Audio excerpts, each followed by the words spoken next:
wouldn't mind, please, taking a second and silence anything that beeps. I will lead by example.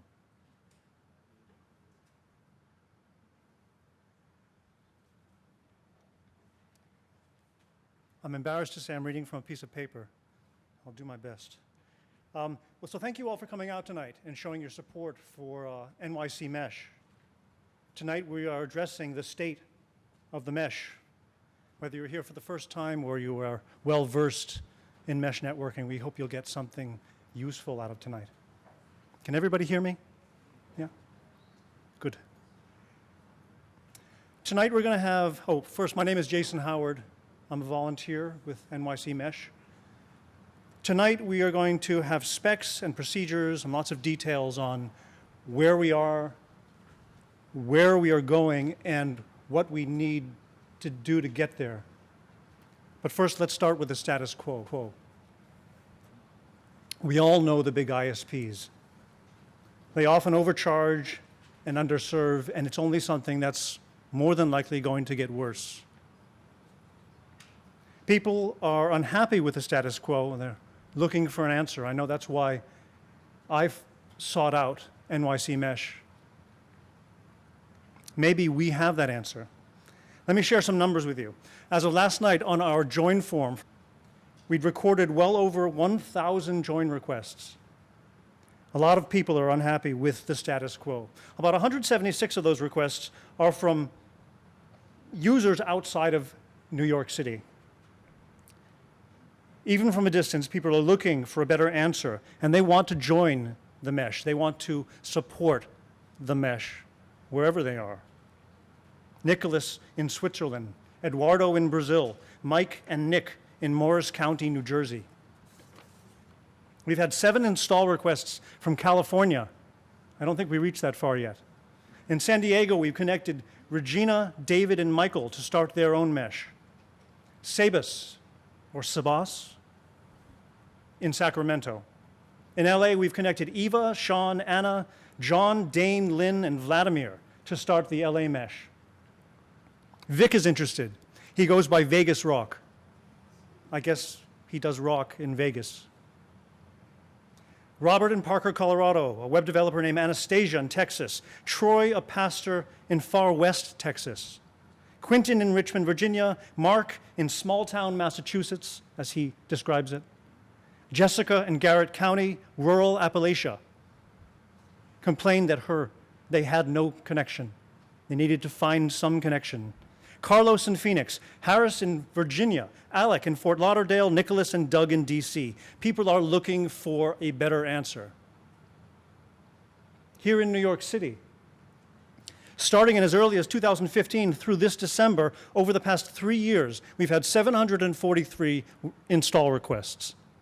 743 in 3 years.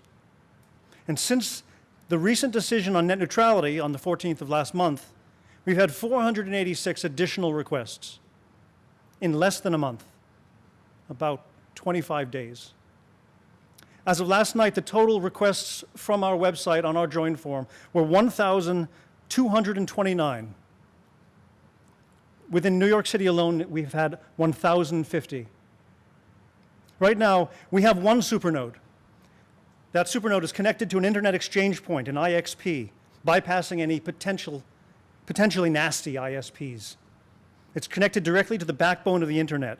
We call it ingeniously Supernode 1.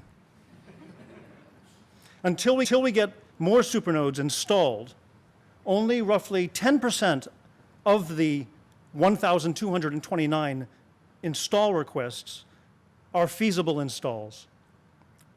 We're already close to that 10%. We have 90 connected nodes in New York City. With over 1,050 New York City requests, I think it's pretty obvious that we need to expand.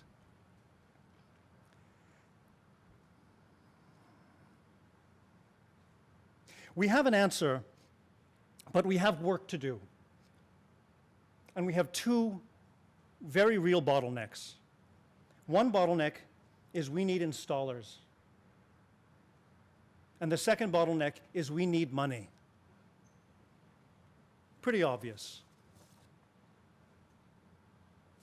If you want to help us install, please go to our website, nyc.net, and click the join button. Let us know that you want to help us do installations. If you want to help us raise money, we raise money in the form of monthly subscriptions, $20 each or more if you can. Right now, we are 18 subscriptions away, one less than earlier today. We are 18 subscriptions away from having Supernode 1 completely paid for on a monthly basis. The next step is clear. We get Supernode 1 paid for, and we add other supernodes to other IXPs. We add more supernodes, and NYC Mesh grows. Look at our map, again, on the website. We have lots and lots of dots to connect. Plans already underway for supernodes. There are plans already underway for supernodes in Industry City. For those of you Manhattanites, that's in Brooklyn. Greenpoint, that's also in Brooklyn. The future would be Upper Manhattan, Queens, and the Bronx. Our model can be sustainable for our current size, but to grow is a very simple equation. More subscriptions equals more supernodes. To subscribe, please go to our website, nycmesh.net/donate. I'm going to say that again. To subscribe, please go to our website, nycmesh.net/donate. The big ISPs often overcharge and underserve, and we have an answer for that. Join us, support us, and help us grow. We're next going to hear from Brian Hall. Thank you.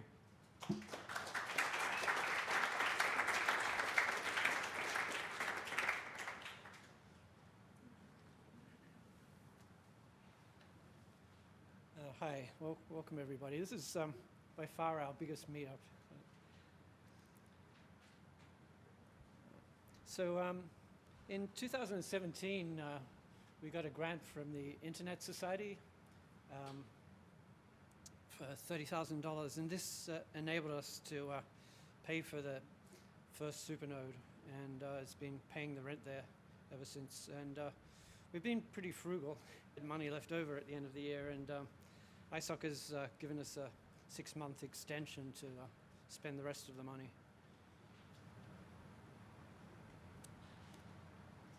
So there's a lot of new people here tonight, so I thought I would begin by describing what we are. So we're a community-owned network. There's no central ownership. People own the routers on their rooftops. And our network is open, and anyone is free to join it as long as they leave the network open and extend it to others. And our network is connected to other networks and is part of the internet. That's kind of a theme of this presentation, is network of networks. So this is what a typical install looks like connecting to the Supernode 1. There's a light beam at the top there aimed at the building, and then there's an Ethernet box underneath that where we can run cables down to apartments. So we can do like 5 apartments from one of those Ethernet switches. And then you'll have an indoor router like that inside your apartment.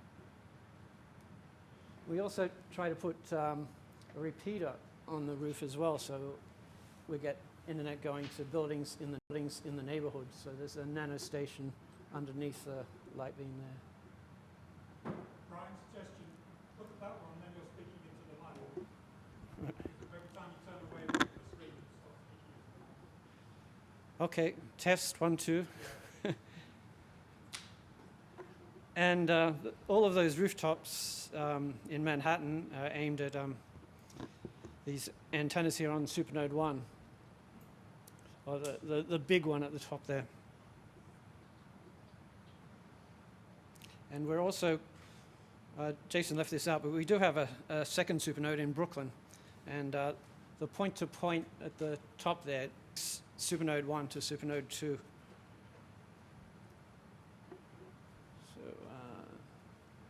got some arrows there to show you, and that's Jesse on the ladder putting that up. That was an amazing job that Jesse and Zach did, putting this antenna up there. It's huge. It's like it's over 4 feet tall and weighs like 40 pounds. And yeah, it's something I wouldn't do. So the result of all of this, all the rooftops connected and the supernodes, is that we have a network. It's a little bit concentrated around the supernodes. And but once you have a network, you can join with other networks. And all you need to do that is a special number, an ASN. So we paid the $200 or whatever to get the ASN. And now we can join with other networks. And where you join with networks is internet exchange points. And the building that Supernode 1 is in has an internet exchange point, DKIX. And they donated a gigabit connection to us. So that was nice. That connection, we automatically get connected to a lot of other big networks. So that cost us nothing. And once you're on an internet exchange, you can peer with other networks.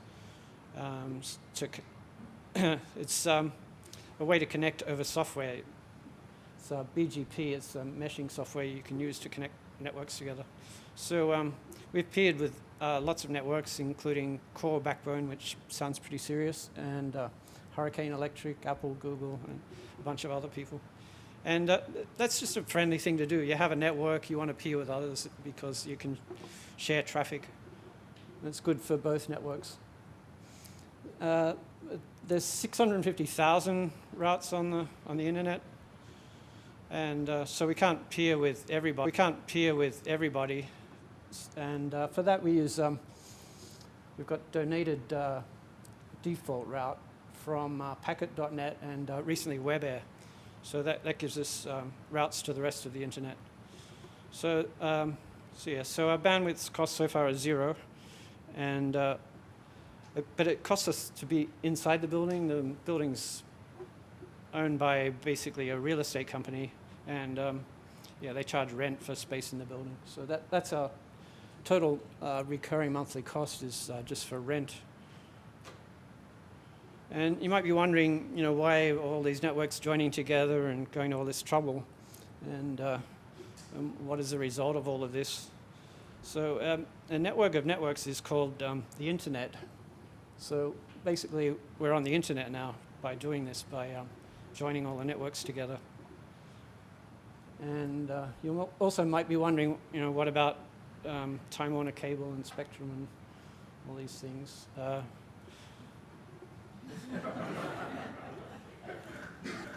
Yeah, we've bypassed them, so we don't rely on an ISP to get our connection. So, the internet is a network of networks. That's how it began, by organizations getting together and just connecting their networks for no charge. And this is still basically true. This is what the internet is.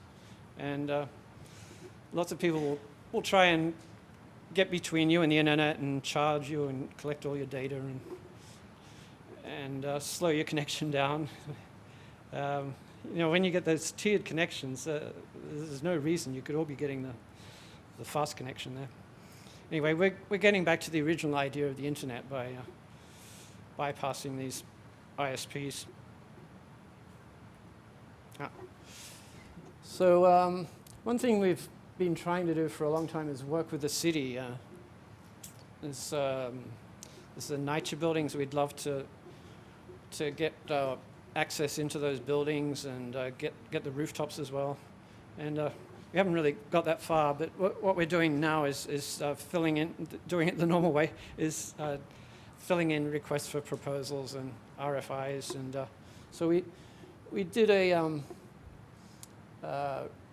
it's called the Governor's Island Challenge. So we submitted to that, and we've made it through round 2 of that, and we should find out soon whether we've got to the we're a finalist in that Governor's Island Challenge. It's a really big project to put. I don't know if you've been to Governor's Island. It's a big island, and they want Wi-Fi across the whole island. So there's a chance we might be doing that. And we're also on a request for information on a citywide broad deployment thing for the city. So hopefully we might get something with that as well. To me, the most important thing about a network is it's reliable. Like, it's completely useless if it's not. And Supernode 1, I've been using it since January of last year. It's a year now I've been using it, and it's way more reliable than Time Warner Cable. And my Netflix doesn't buffer, and tech support's good. Yeah, so yeah, we're way better than Time Warner Cable, but that's a pretty low bar. So what we want to do is get back to how reliable a landline used to be, where they would try and get it working for 99.999% of the time. So the way we can do that is having failover. Like, if the connection fails, it can go to other gateways. And we can also have battery backups. And Zach's going to go into more of the details about how we can get this reliability up.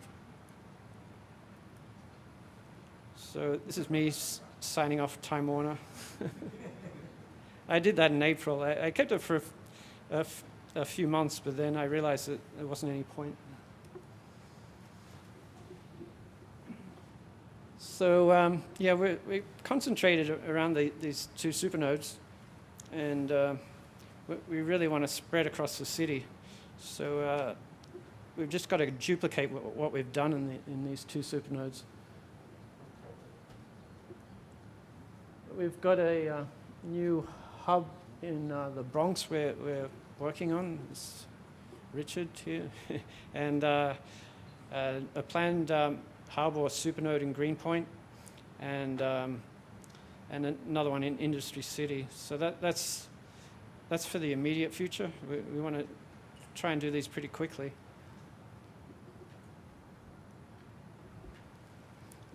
This is something Jason was talking about. When I first started researching about mesh networks, there was basically one other one in this country, Red Hook Wi-Fi. Debris is here, and this was an inspiration for us. It survived the hurricane. It was still working through Hurricane Sandy, and but the rest of the country, it was just all these abandoned attempts at doing a mesh network,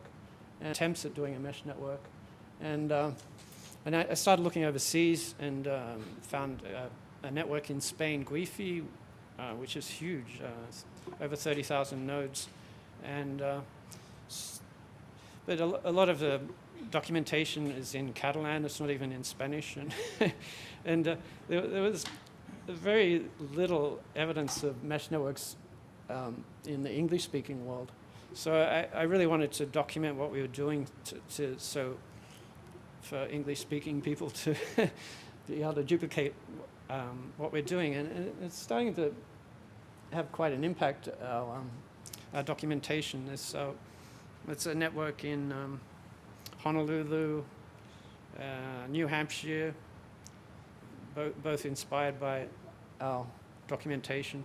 As Jason mentioned, the LA Mesh first meetup was a little while ago. I actually Skyped into that. I was said hello to them from New York. And yeah, but there's so many people writing to us now, trying to start mesh networks in their own communities. An ongoing thing, like mesh networks are decentralized, but we're decentralized on every level. Like, we want to decentralize the people and the knowledge, and but what I found is that you've got to keep working at this. Certain people tend to become too important and have too much knowledge, and we've got to make sure everybody documents what they're doing so other people can do it.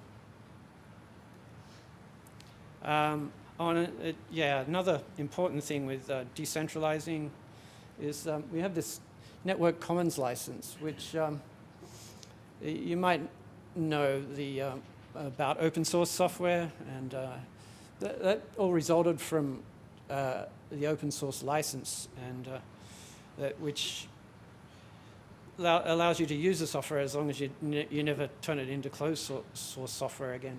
So we have this Network Commons license, which is a similar thing. You're free to join and extend our open network, but you must leave it open for others to join. And this license means that there can be a lot of experimentation. Businesses can join our mesh, and people can experiment with different ways of organizing, cooperatives or whatever. And all they have to do is obey the Network Commons license, and everything's fine. So this Supernode 2 kind of arose independently, and Jesse working on it, and this is a great thing, and 'cause that allows us to expand so much faster if this can happen without us having to work on it.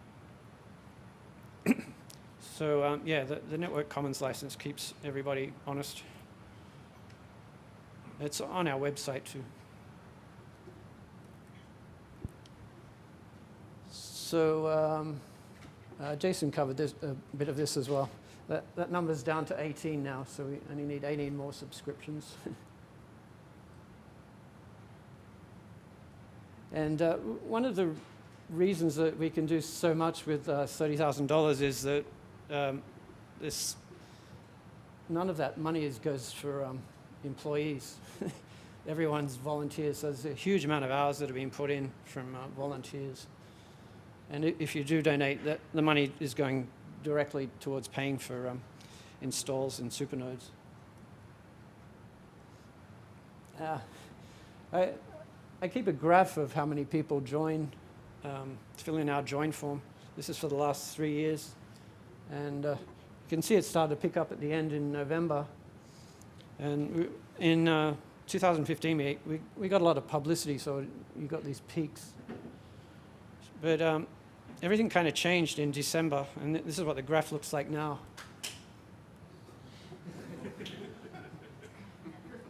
So we've basically increased by an order of magnitude, and so we've got to do everything at 10 to 20 times what we were doing a few weeks ago. We've got to bring up the install rate. It's I've been trying hard to get the install rate up. We're about three, maybe 4 a week now, but we need to get it up to more like 10 or 20 a week. A lot of the recent ones have been DIY because we've been so busy, so people have been doing it themselves, and this is great. We try and document how to do that, and I'm trying to make the documentation really detailed and easy if you can follow technical things. The Supernode install rate is about 1 per year, so we've got to get that way up. I'd like to do like 1 per month, and we need between 20 and 50 Supernodes to cover the whole city. This is something that Zach will get into later. And we've got to get a ticketing system. The email's crazy. We've got Lisa's going to talk about, we've got a new page for volunteers too, just /help. So the reason probably for the big increase in December was net neutrality. We're neutral, and we always will be, no matter what the laws are or what the ISPs are doing. We're always going to be neutral. And this is this is what can happen if you don't have a neutral network. This is a Portuguese data plan. They've just divided their data into different apps: messaging, social, video, music. I mean, it's terrible.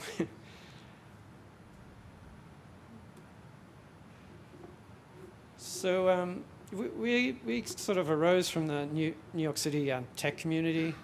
So, but we need, you know, you do pretty well with tech jobs in New York City. We need to bring the mesh to the rest of the city, and I think we have an obligation to do that. And two organizations that we can definitely learn from and share skills with our Red Hook Wi-Fi, which, yeah, as I was saying, is one of the only mesh networks when we started, and Silicon Harlem. Clayton will be talking a bit about that later. Thank you.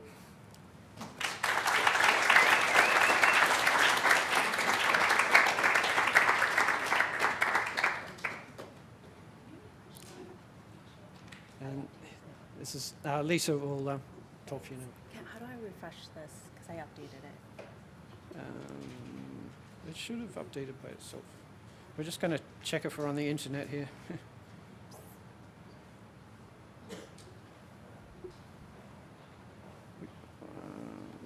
Which slide did you update? This one. My Oh. cover slide is up. If you like, can you click refresh? Will that refresh it? Oh, it doesn't. And I'm going to delay yes. Yes. Actually, I updated quite a few slides. Hmm? I updated quite a few. Do you want me to use my computer? No, just hang on a second and we'll reload the slides.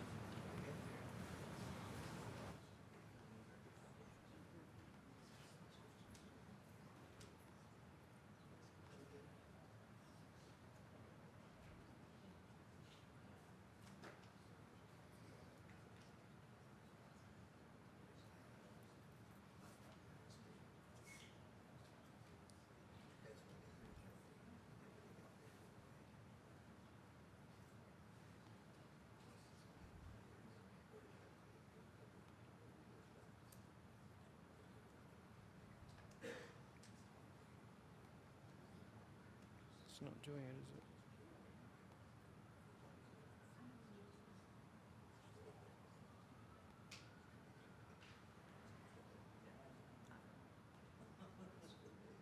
I think that's it. That happened to me. It won't take you there because it's like popping up. So if we go back to my slides.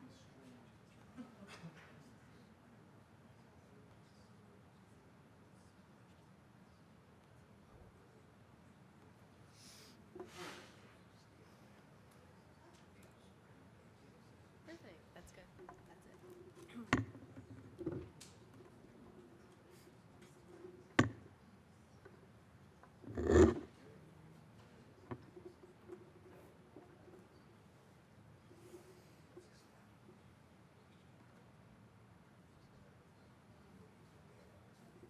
Suction up.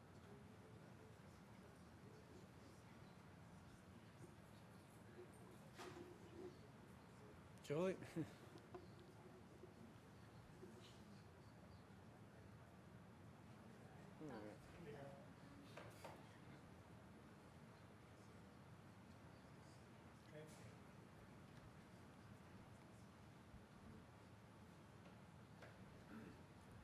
Awesome. Can I do? That's not going to show up. Oh, it's going to show up if I click notes. No. Dang it, it does. Is there a way to extend it? No. No? Okay. That's fine. I think I can do without it.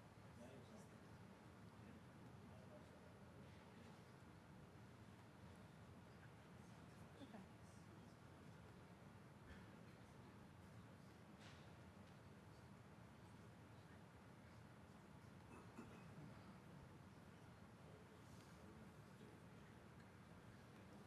Okay. Thank you. Hi. My name's Lisa Lee. I'm a volunteer as well with NYC Mesh. And most of my time with the organization has been dedicated to outreach. And with outreach, we've came a long way. And I'm going to just go over quickly some neighborhoods that are on net. And it started off a lot with cold calling, knocking on doors, even just begging people to join the network back in 2016. We even offered to give people free antennas, like we offered a community center in Chinatown that we'd connect them for free. And it's been a journey. I do have to say that, and Brian also touched a little bit on it. Since December, we've had an uptick of interest, and in general, the meetups have been great as well. People have taken knowledge back to their apartment buildings and participated in the network. So over the last couple of months, we've had a lot of media coverage. We think it's because of net neutrality. I mean, just look at the headlines. Is it time to build your own internet? So that's great. And I think CBC is here tonight. Yes? Yes. So media coverage has gone up kind of organically, also through social media. Twitter followers and activity on Twitter has increased tremendously over the last couple of months as well. And also, the past year, outreach team has worked on putting together resources because we want to not only just make this easy and accessible, the network that is, we don't want to just make the network accessible to everyone, but also so that you can get your neighbors involved as well, in a way, your non-technical neighbors involved in a way that they feel comfortable, putting up an antenna and participating in this network. So our team has worked hard on putting together brochures, postcards, handouts. In the last year, we've done a number of building installs. And so with that, we've printed out one-pagers or quick flyers that we've slipped under doors so that your neighbors know that you have an antenna up and they can join the network. We've also put together a template.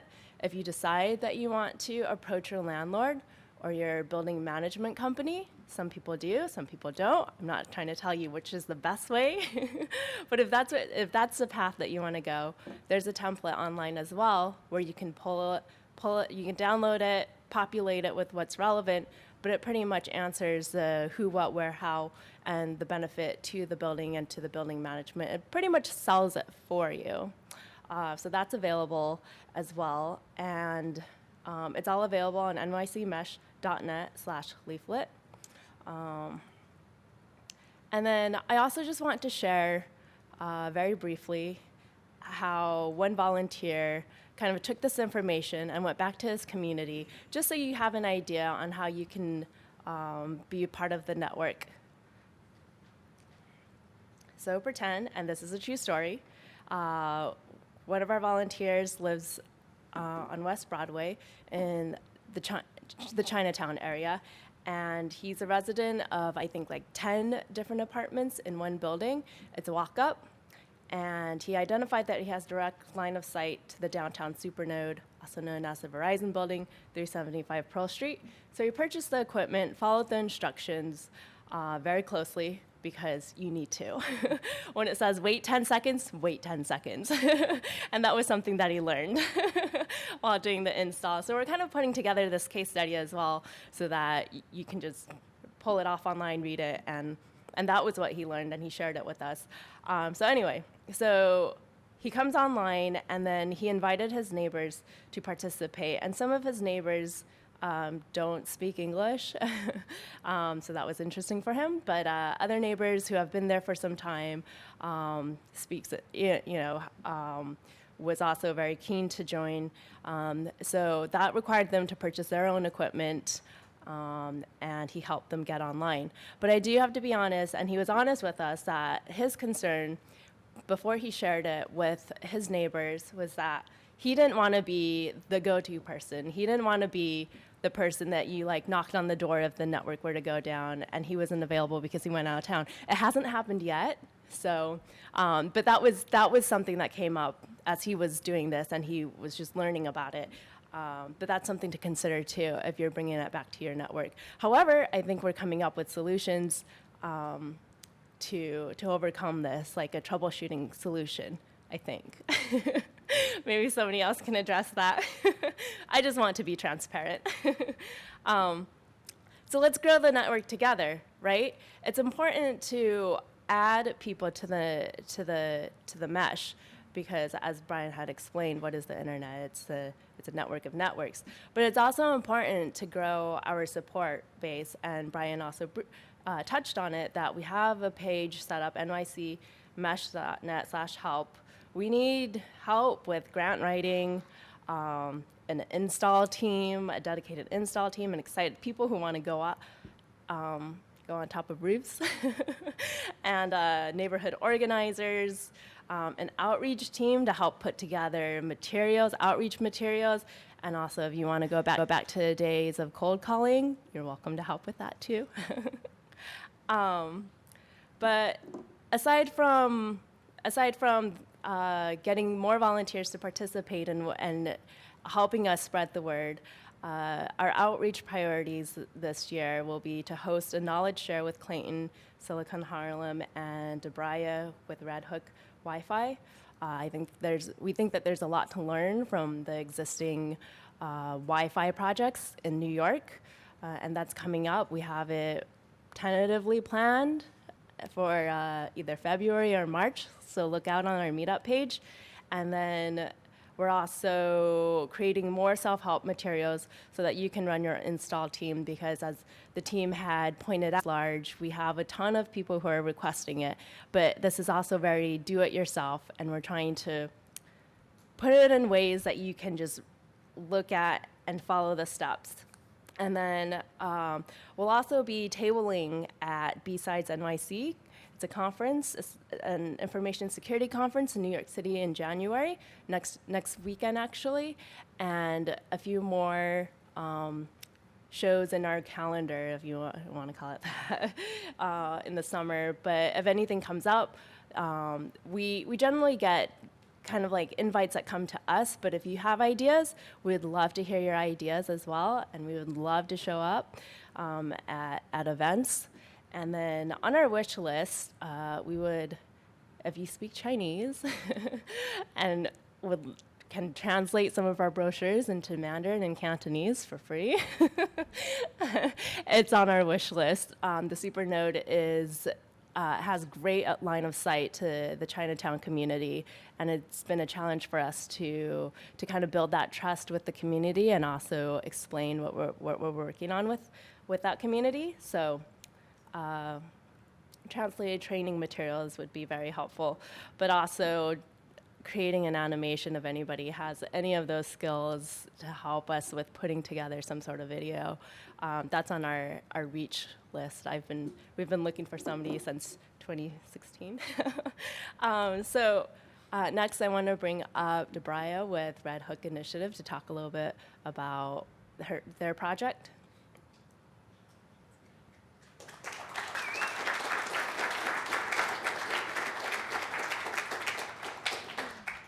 Hello, everyone. Good evening.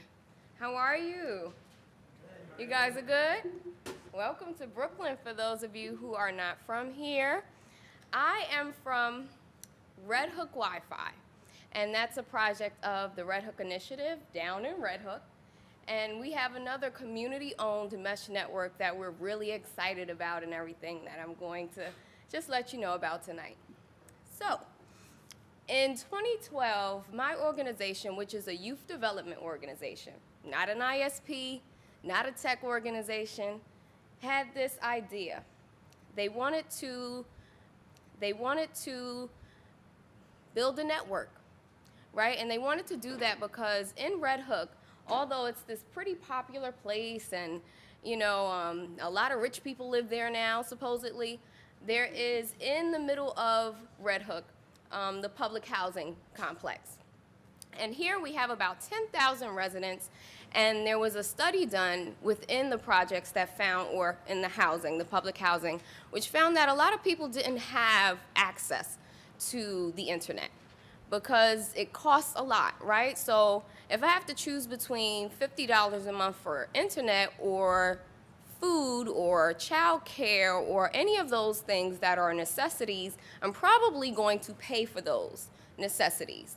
So what we had were, people who couldn't apply to jobs. We had young people who couldn't do their homework because, work is now being moved to the internet. So yeah, my organization, this is before I got there, wanted to do something about it. So they went out and they found partners to help them build this network. And what we have now is a mesh network that's relatively small. We have about 15 hotspots throughout the community. And these hotspots were actually installed and maintained by young adults from the community. So it was a great idea, and it's something that has carried us a long way. But I always find it interesting that it was a case of building something you need before you know you need it. So this was prior to Hurricane Sandy, right? And they just wanted a network. So they put up a few nodes, and that was fine. But these nodes end up becoming a saving grace for this community, because when Sandy came through and the floodwaters were up to about 5 feet coming from the East River into our community, everything failed, right? Including Time Warner and Verizon. But this little mesh network that was built by young adults from the community stayed up. And it was such a popular connection that even FEMA, when they came into the neighborhood, used this connection to orchestrate, the volunteer efforts and recovery and all of that. So it ended up becoming this amazing tool, right? So when we had the opportunity to apply for this grant, we went for it. And now, because of this money and because of our history and people seeing that the internet is such in terms of resilience and recovery, we now have this money to expand. So we're going from about 15 nodes now to about 48 more throughout Red Hook. So what's going to happen is we'll be on all of the business corridors, and if you've been to Red Hook, what happens is Van Brunt Street is really popular, and that's where we have a lot of our restaurants and things like that. We have a couple of other places along the sides and around the front of the community where we're going to put these nodes in.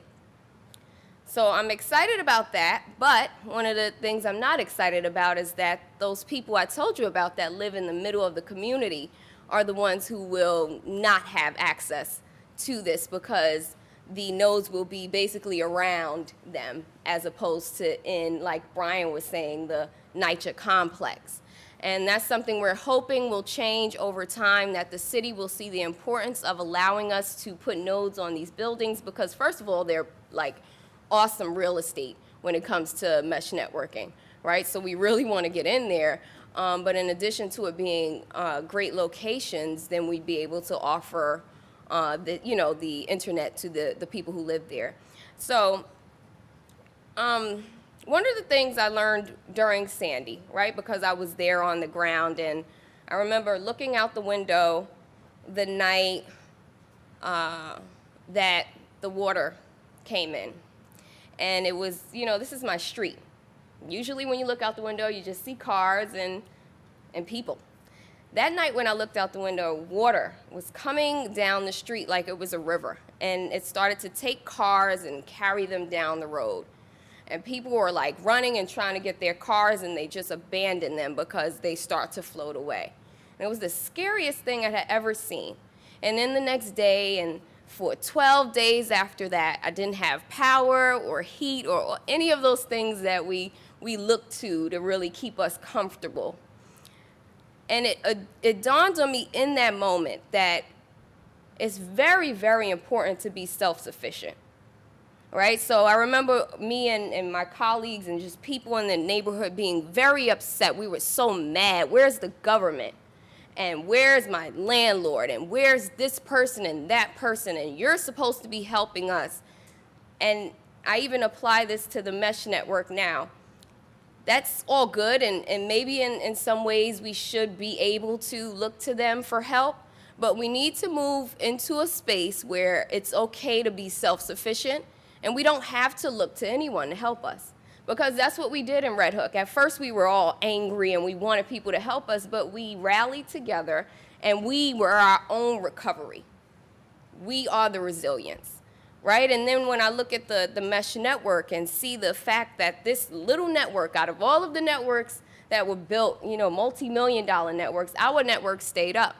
So that just shows the power in taking control into your own hands and saying, you know what? Maybe we did need you at some point, government, but we don't now. We're going to build the things we need. We're going to do what we need to do on our own. And that's what I learned after that horrible experience. And I saw us all coming together and just being like, you know what, we'll be fine.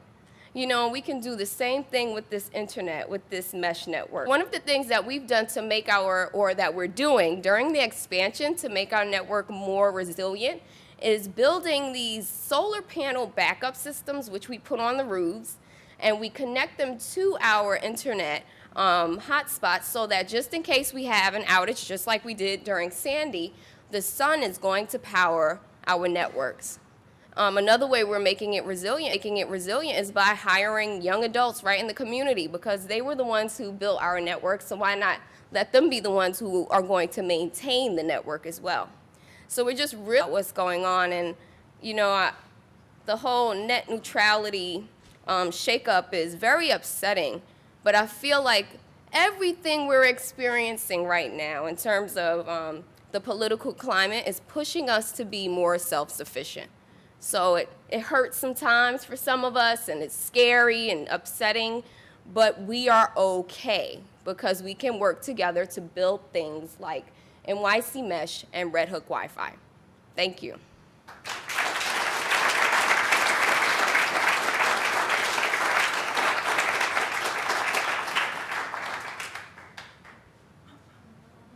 Thank you. Thanks for sharing. Next, I'd like to bring up Clayton with Silicon Harlem, and I just wanted to close out because my notes are up.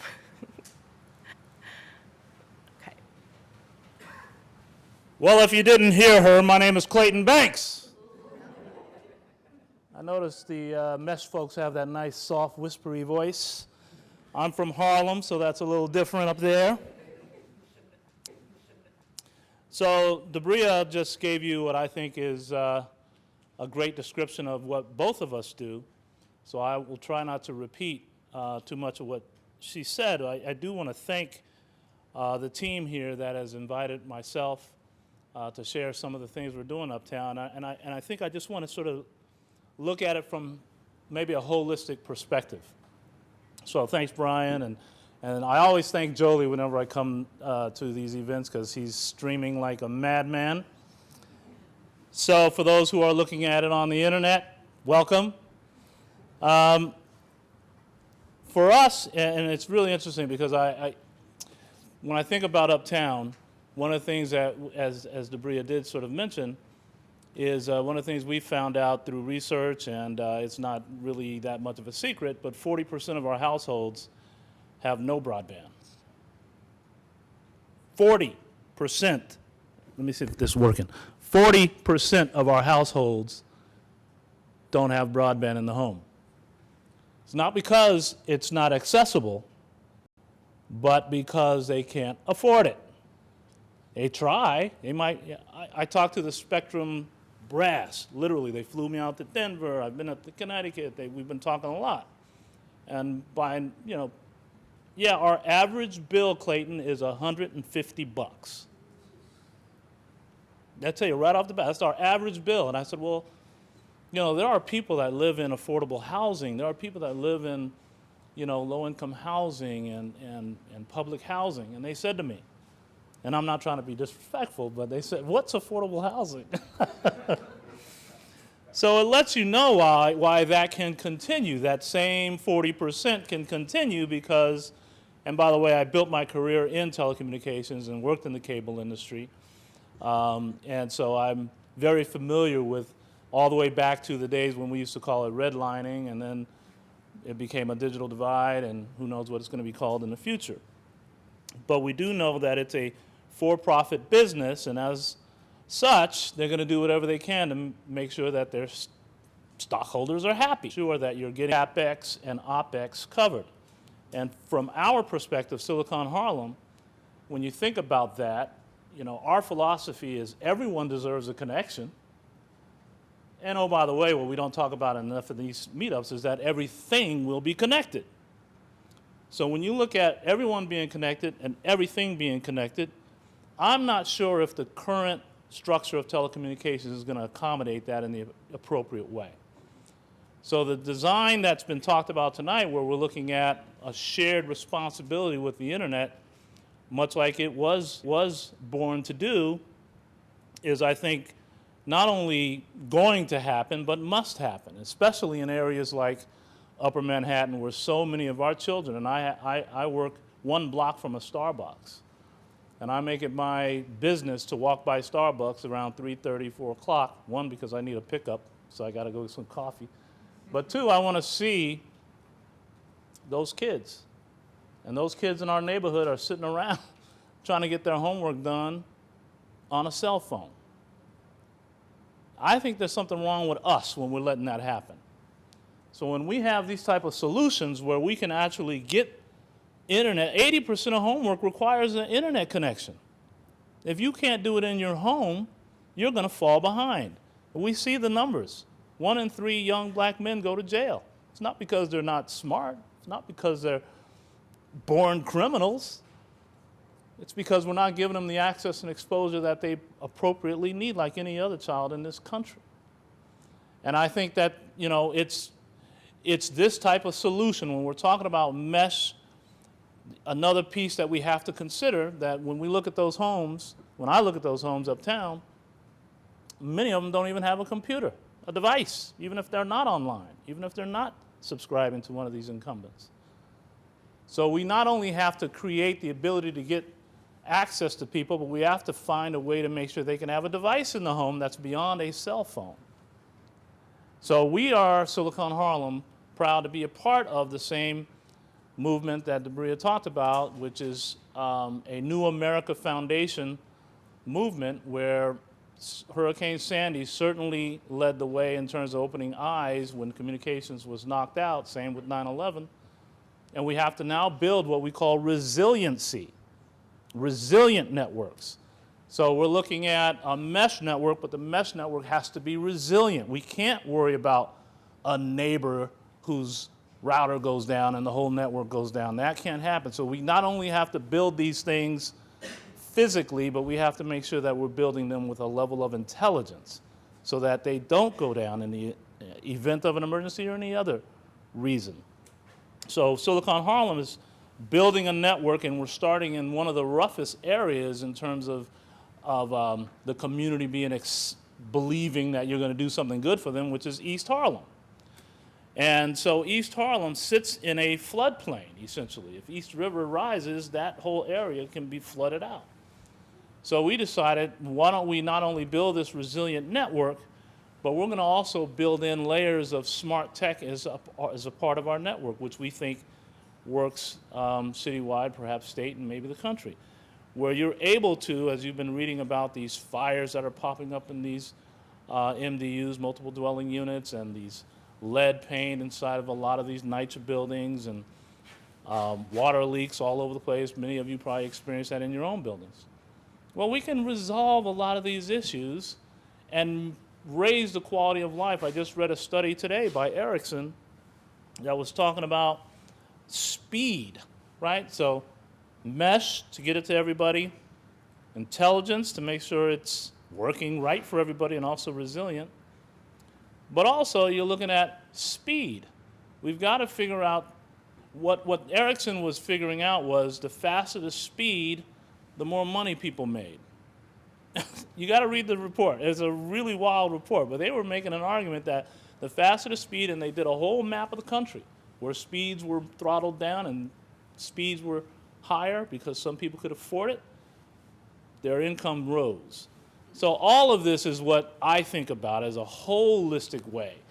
You know, and it has to start and it has to be as accessible to everyone. If that means free, great. If that means $20, whatever. But we got to get it so that it's free. I just wrote a legislation or some legislation for the state to talk about two things, because as much as we want the internet to get to everyone and as much as we want to participate as volunteers and the mesh and all that kind of stuff, the other key or the other component to that you can't separate is digital literacy.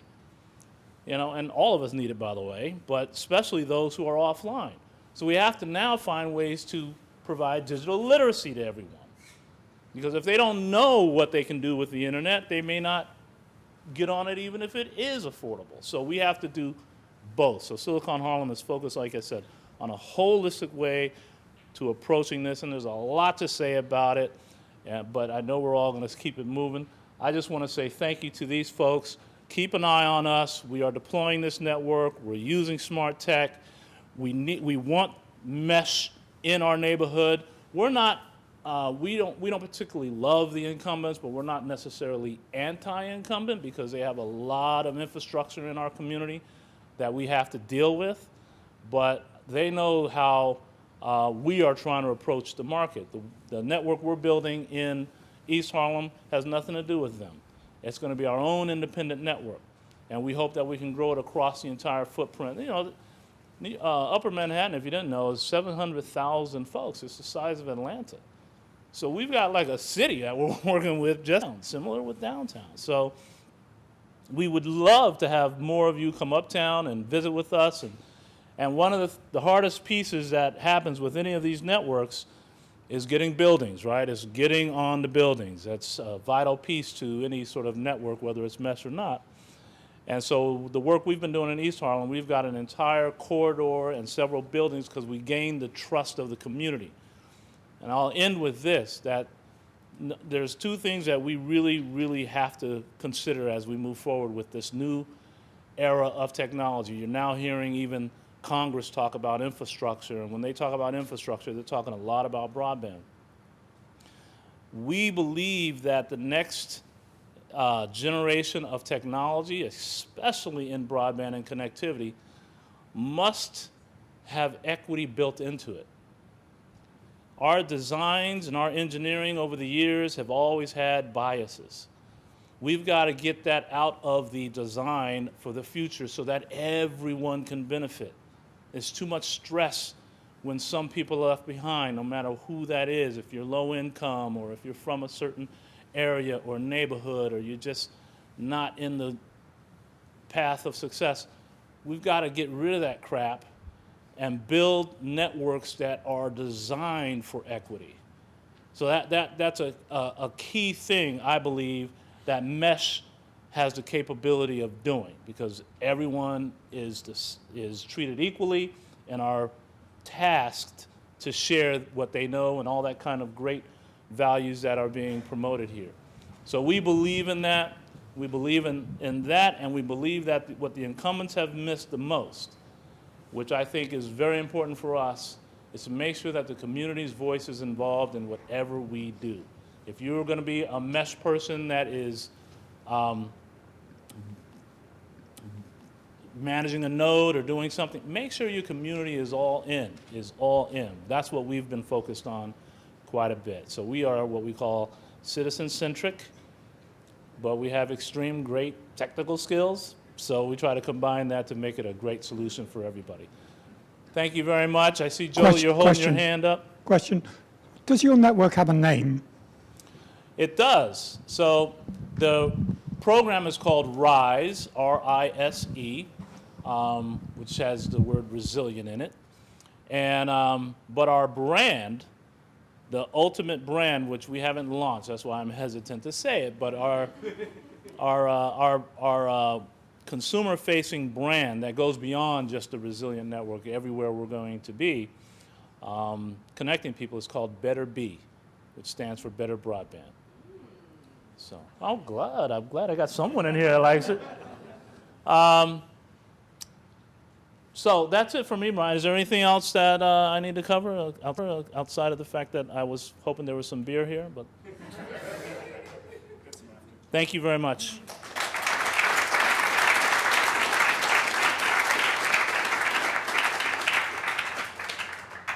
Thank you. That was great. Let's see how to present. Good. So my name is Zach, and I'll be talking to you about the master plan of how we want to expand across the city, what the goals of that are, how that works, which also brings in architecture.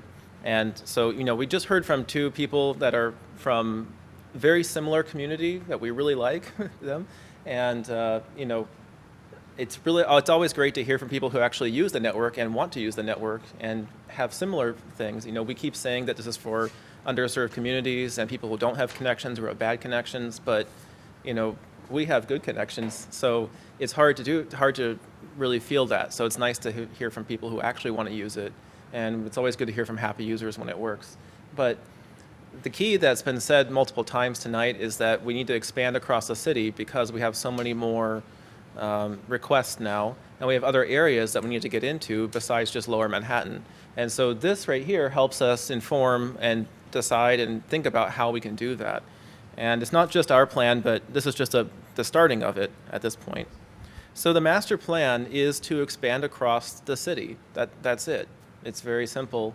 And but we want to do it in a way that's community friendly and it's open and pure, rather than just dropping 100 nodes in different buildings and saying, okay, give us money, right? You still get to own your own node.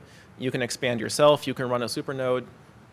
But if we follow the plan, then it works out really nicely, which is what we hope to do. So the background for the master plan is that usually small meshes, a small community will top out around about 30 nodes. It doesn't have to be that. It can be 50, it can be 25, depends on which router you use and the distance and this kind of thing. But it tops out in the double digits. And there's a lot of confusing reasons for why this might be. Some of it's protocols and so on. But we want to get bigger than that. 30 is too small for New York City. So we need to design in a way that allows us to expand without continuously redesigning and having to change what's going on every time we want to add more nodes. We can't rely on just one brand of hardware like we do now. We need to have many administrators that may not even agree at times on what they should do in their neighborhoods. And we need to have gateway nodes, access to the internet that are from many different ISPs or IXPs or other ways to get out of the mesh. Otherwise, it's just the mesh, which is also very useful. And we need to be able to support users from basic users. We need everybody from grandmas and kids all the way up to people who can build their own computers and are willing to run wires and so on. So the internet is a mesh of commercial networks, education networks, and it originally was an education network. And so now, maybe we can model ourselves after the internet. And this graphic, it's really bad, but this graphic here is what we've been using in some of our other, our previous state of the meshes where we're the box on the side and we bypass the blue guys on the bottom, which is all the local ISPs. That's the Time Warners and the Fios and everything else. And so we can make something like this as well for our internal mesh for the city. And so we've come up with this idea that we're calling the multi-level mesh, which is not a pyramid scheme, even though it kind of sounds like it. But we promise it's just multiple levels. That's all. It's not infinite levels. But this is not in order to try and, when you hear this initially, you might think that, we're going to be the top level and then you guys are going to be the bottom level. And that's not what it is. It's not in order to try and create tiers or an upper level and a lower level of people who run the network. It's just that we want to create a wider area mesh that connects all the meshes together. And so we want to have the wider mesh that's run by the community. These nodes which don't just go down if your neighbor unplugs the router, right? Something that's community run. And then also have small meshes in areas that are in your local neighborhood where you know what's going on. And then connect them together using express routes, right? Between the different super nodes that we'll talk about in a second. But, the express route, you can use that anecdote in New York because we have express trains, right? Other places don't know what that means. But we want to jump across the city without having to jump through 50 nodes. And so we can learn from what other people are doing. This map is from GUIFI, which Brian spoke about as the Spanish network, not Spanish speaking, but in Spain, where they also speak Spanish. But it's a country level mesh. It's a country level mesh. This is in the Catalonia area, and that's thousands of nodes, and you can see that it's not just every node talking to every node. It's small clusters that link together, and this is like the internet. In fact, it is the internet. And so too will we be. So New York City is kind of like a small country. We have 8 or 9 or 15 million people, depending how you look at it. But the neighborhoods also can't see each other, right? There's buildings in the way, there's rivers, there's strange things. You may not know the populations are different. You have different local leaders. Here's 2. I used to live in East Harlem, but I don't know anybody there. But I used to live there for a couple of years. And there's different local issues. You can hire different people in the neighborhood to do different things, but we need to be neighborhood localized as well as across the whole city. And I think that's really the only way we can grow a network successfully without having to either lay down rules from the top down or only be concentrated in a small neighborhood. Therefore, we need to adapt to something that's kind of countrywide in nature, but adapt it for New York City where we have the density. So we don't have to have one connection across 100 miles. We can have several connections across many blocks that are diverse in their neighborhoods, right? And so we plan on the multi-level mesh idea, something like this, where we have different points on the graph where the yellow lines are that are what we're calling supernodes. And it's kind of like the thing that your neighborhood can look up to and get out of the mesh. So if you can see a supernode, great. If not, then you can be a green line and you can connect to one of your neighbors or 2 of your neighbors or 5 of your neighbors. And so, we have red lines, like the green lines are connecting to each other. This red line's right here. This is actually our Chinatown, or our Lower East, or East Village network, East Village, connecting to our first supernode, which is down on the bottom corner. And then we have connections across to Brooklyn that we're working on, or that exist and the top one doesn't. But this is a theoretical map. And so, on the right side, you can see that there's this map of all these potential, this is just a theoretical map of where supernodes could exist across the city and to cover a bunch of different neighborhoods. And this, of course, can change in size depending how big the neighborhoods are. We just laid this out given, how tall buildings are and so on. But with the idea of the supernodes, we can exchange the mesh traffic across different areas, across different neighborhoods through these tall buildings, rather than trying to only be able to see the neighbor's rooftop, which might be quite challenging.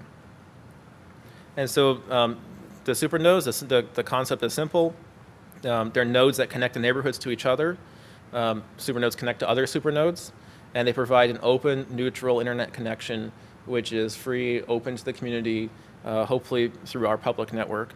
And it's standard protocols, right? You can use any hardware that complies with what's going on, as long as it's a nice tall building everyone can see. But you don't have to go through a supernode. It's not a requirement. This is not a top-down provider, but it brings the network together to be cohesive, adaptable, offline capable. We could lose supernodes and still have other ones that are in their own areas. Or we could even fracture if we really have to, if our community splits for some reason. Mesh is independent.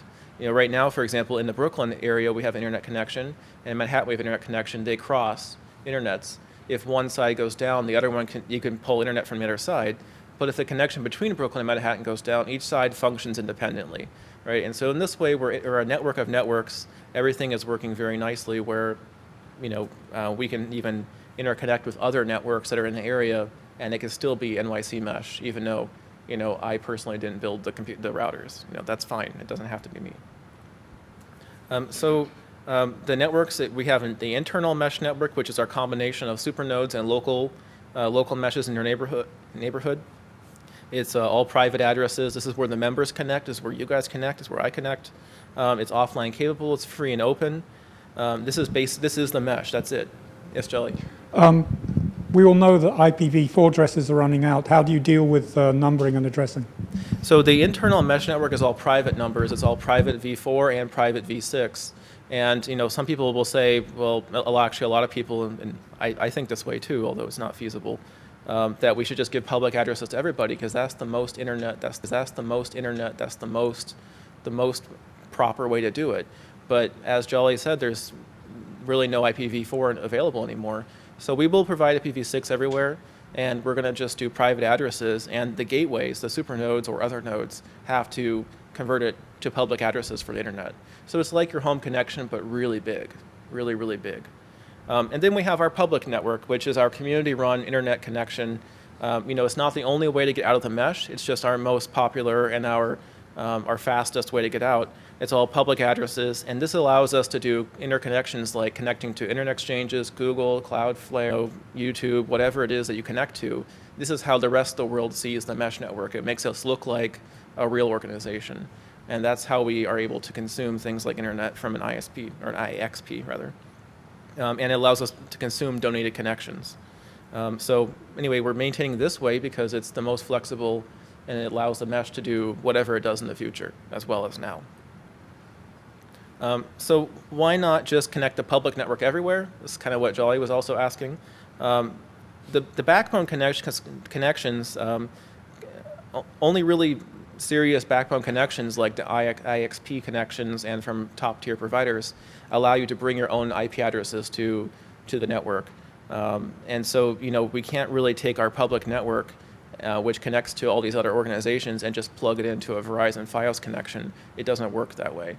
So we can still exit through connections like that, but in order to create this nice, high quality, pure, net neutral connection, we're doing this public network. And we can expand the public network across the whole mesh, into different areas. It's just we can't really, in order to make it function well and resilient, we keep them separate, but they use each other, right?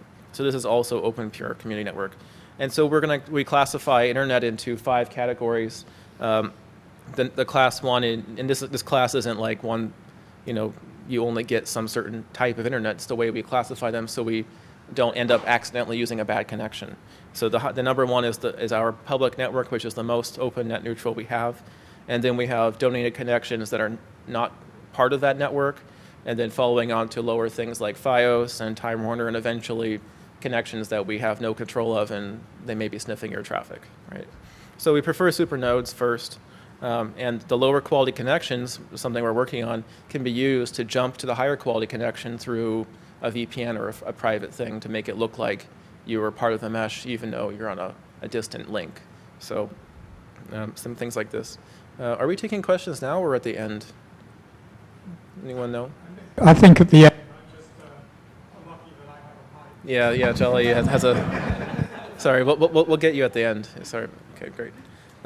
So it's like a university campus network, but it's open. That's where so all this other technical mumbo jumbo, it's like a university campus. That's what it is that we're building. So some goals and upcoming type things we're looking at: more supernodes, expand the mesh, get everyone on this new architecture that we're talking about, where we have supernodes exiting pure traffic. We have supernodes in different neighborhoods. That way we can continue to expand across the entire city without having to re-architect again. And that way we're very resilient to change. Make everything redundant. We have a few services that are not super redundant right now we need to work on. But we're all spending a lot of time on that. We need to work on better rooftop-to-rooftop connections, being brand agnostic in the hardware. So we're working on that right now. And eventually VPN express routes to get across kiosk connections back into our network. DNS again, full maps of the network that anyone can look at live to see what's going on. And more documentation, do it yourself, self-install, and get installers in there to do this kind of things. So these are some of our goals right now. Anyway, thank you. Anyway, thank you. Thank you.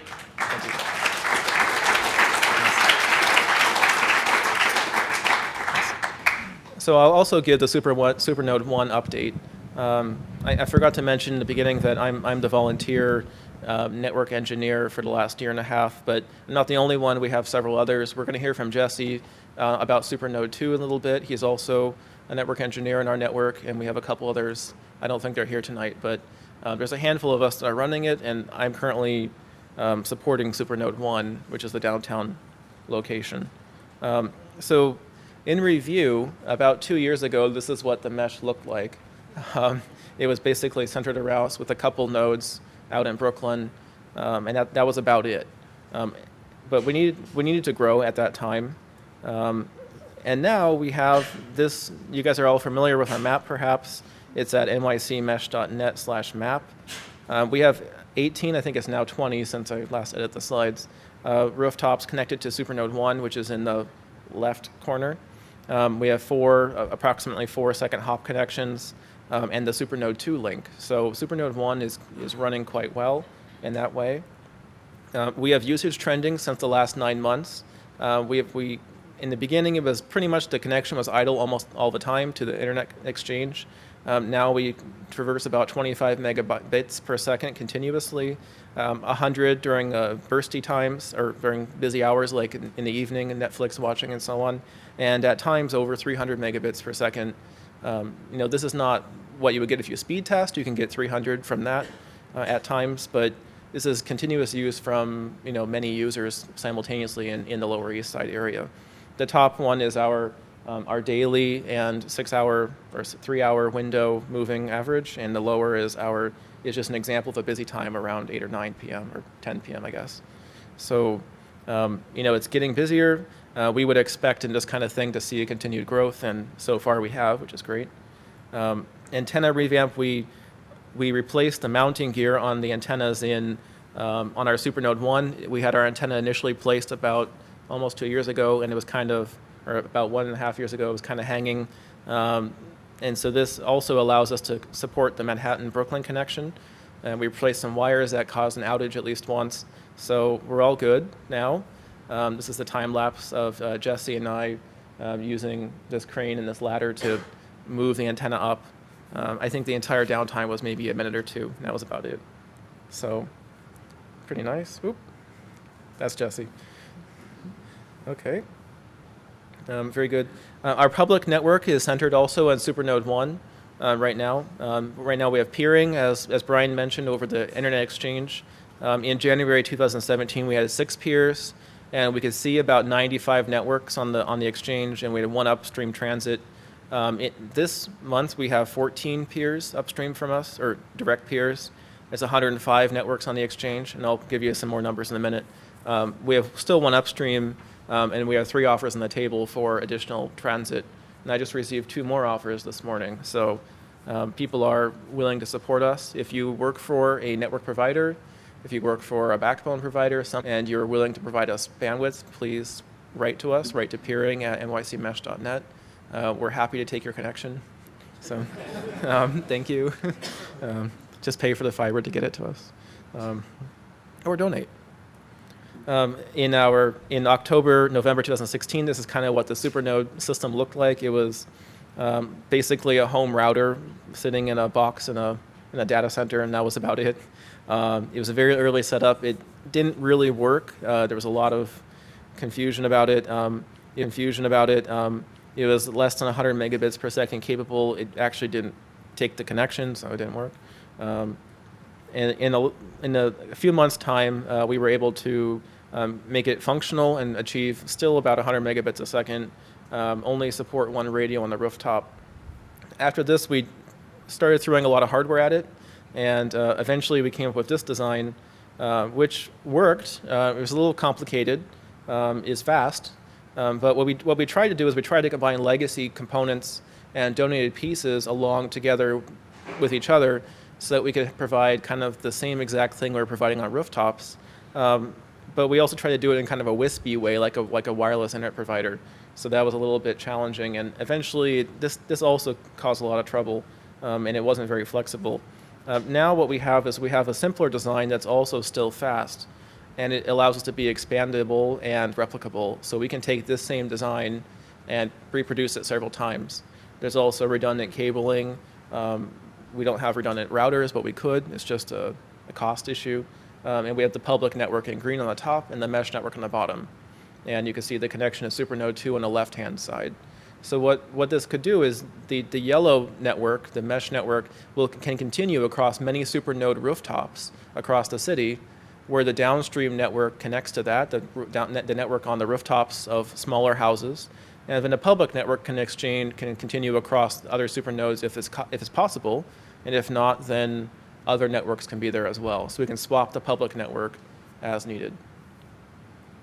Okay, and lastly, I'll give you some SuperNode 1 numbers. So far, we've been online and continuously online for 406 days. There's 20 rooftops on our system. There's about 668,000 internet routes as of today. 1.2 million paths out of our fiber connection to 105 networks, and we've transferred about 41 terabytes of data to residents, to members so far, and 30 terabytes upload.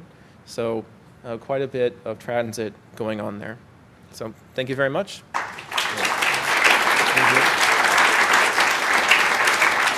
Thank you. We'll take questions at the end so we can keep the flow, but try to remember them. So, sorry. Unless you want to do questions now or no? Okay, Jesse next. Okay, so now we'll hear from Jesse about SuperNode 2, and then I think, and then we'll hear from Ron. So.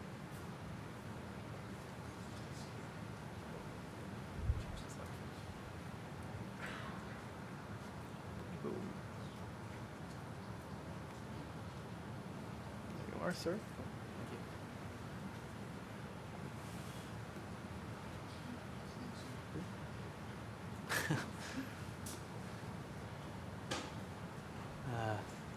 Let's see here.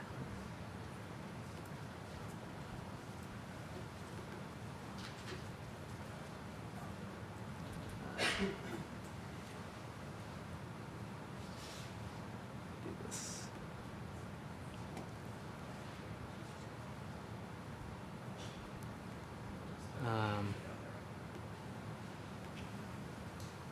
Oh.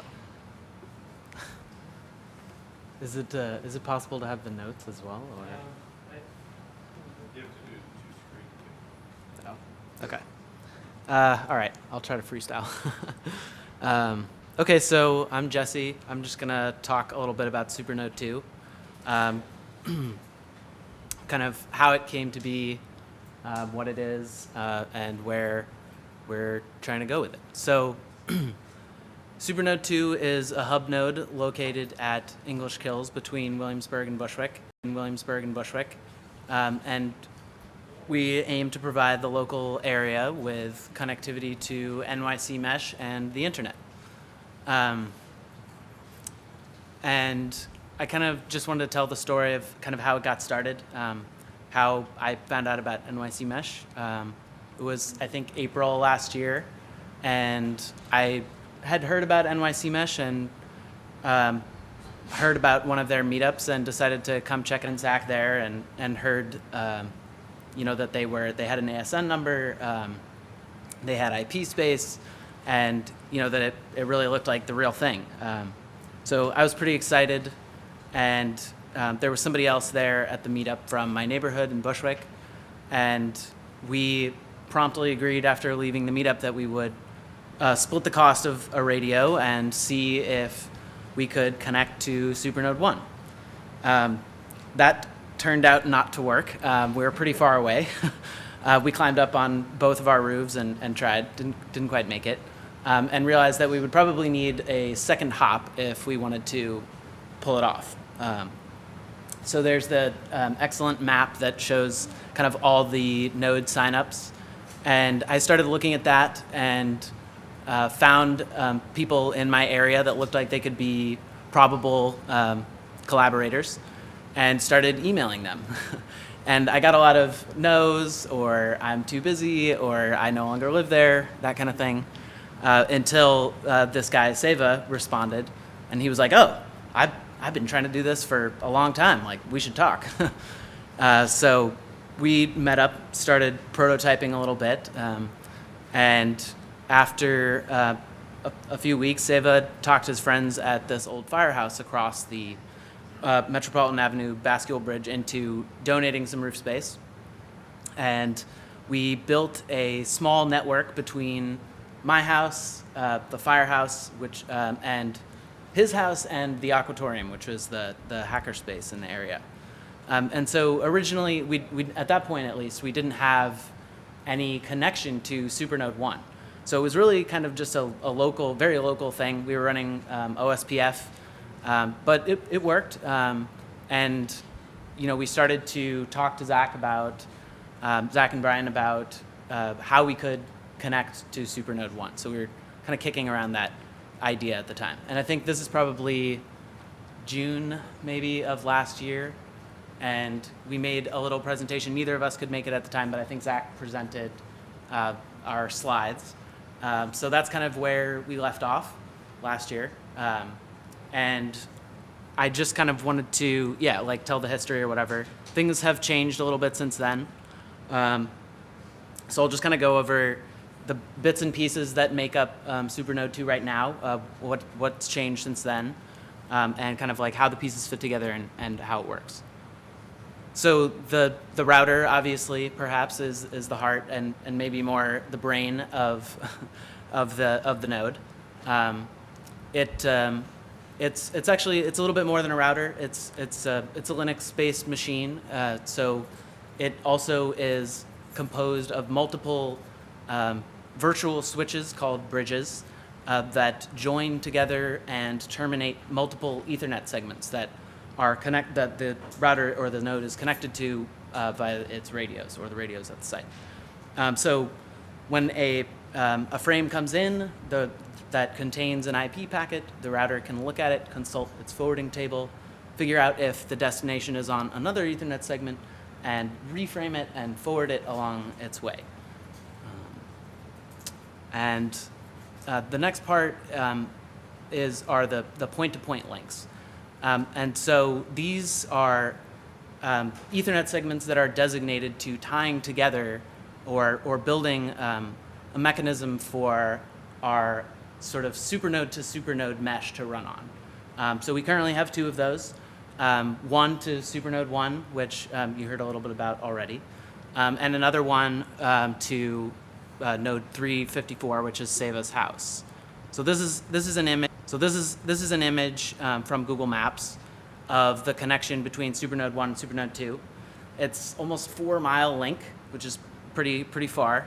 You definitely can't see it, the one node from the other, really, and it's connected together by 2 point-to-point radios that are running at 24 gigahertz, and it measures throughput along the link measures somewhere around 650 megabit. So it's pretty good considering the distance. And of course, SuperNode 1 is directly connected to the internet backbone, as you've heard. The other node that we're connected to is kind of our local exit node. And Zach was explaining how our SuperNode to SuperNode mesh protocol, which is BGP, which really is very much like what the real internet looks like, allows us to treat that as our backup internet connection in case the primary link goes down. So that's a much shorter link, a mile. It runs using regular sort of Wi-Fi, or the spectrum that they use is like Wi-Fi. It's 5 gigahertz. And we normally see somewhere between 50 and 100 megabit, sort of depending on, over that link, depending on kind of what time of day it is, how noisy it is, how many people are watching Netflix on their home routers at 5 gigahertz. So the next part, noisy it is, how many people are watching Netflix on their home routers at 5 gigahertz. So the next part of the node component is the point-to-multipoint access. So this is kind of how, in the local area, neighborhood residents can connect to the mesh and to the internet. So these are two radios running at 5 gigahertz. They are connected to 120-degree sector antennas, and this image kind of shows like how those 2 120-degree segments fit together to provide this coverage area. It's probably about a mile, I would say, from our tests that things work pretty well. Beyond that, if you have really good line of sight, it can work, but it starts to be a little bit of a stretch. So it's not a huge area. We're also using pretty small radios here, so that could potentially change. But for now, this is kind of what we can serve for the moment. So in order to actually connect to these point-to-multipoint radios, you need a station, and this is an example of the station of a station. And this is myself and Khalil, who's in the audience, testing one out. Thank you for the photo, by the way. Excellent. And here's an example of a deployed station. This is at my house. Definitely don't need the crazy ham experiments. Definitely not required. So yeah, so just to kind of reiterate, it's a router, some point-to-point links to connect the different supernodes, point-to-multipoint access points for the local neighborhood. Getting here, even though it seems like it's made up of a relatively small number of components, took a long time and a lot of effort, and we ran into a lot of obstacles along the way. So I thought I would kind of just do a lessons learned section of kind of how we got here, or some of the problems we ran into. So the first thing that happened, I think, was early in the summer, after Seva and I had kind of first gotten the network up and going. We would notice it would go down kind of randomly, and it would go down for like 10 minutes or 15 minutes, and then magically come back up. So this was pretty mysterious to us and cool during New York summer. So we decided, okay, this is just something we're going to probably have to put up with. But the node itself should be insulated somehow. So we definitely flirted with some solar ideas. We didn't quite have the money to put something like that together at the time. So we just decided on a simple solution, a combination of a 12-volt battery and an integrated inverter charger automatic transfer switch to build kind of a DIY UPS system. Works pretty well. If you yank the power cord out, station stays up, which is great. And in the picture, you can see I have a kilowatt attached in line to just kind of double check my math and make sure that it was consuming the amount of power we sort of thought it would. Here it's consuming a little more than it does normally. I think that's probably because I had been testing the station offline, so it's recharging the battery a little bit. But normally we see it consuming around 80 watts. So 80 watts, 20 cents a kilowatt hour figure, 24 hours, 30 days, it works out to a little less than $12 a month. So not too bad. So there were also a lot of hurdles on both sides, kind of getting the radios actually mounted. Supernode 1, you kind of heard about how we had to move the antennas around to actually provide the appropriate structure for mounting the radio. You saw the video that Zach showed earlier, so this is just a shot from during that day.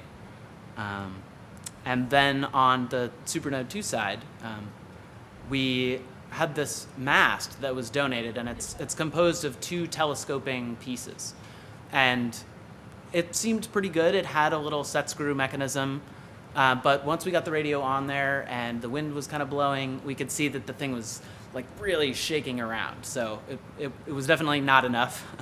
And I thought, okay, cool, well, we'll just drill some holes in it, tap it, and add some bolts, some regular bolts from the hardware store. No big deal. And I think Mike was with me that day. He came to help, and I think we were in a little bit of a rush because it was maybe getting dark or something. And I totally broke the tap. And I should have known better. I studied industrial design. Our professors definitely beat it into us about how to properly use a tap. You have to back it back out before you go thread at a time, basically. And I just kind of tried to do it a little too quickly. And then I had the broken tap in there, tried to drill it out, promptly broke 2 more drill bits.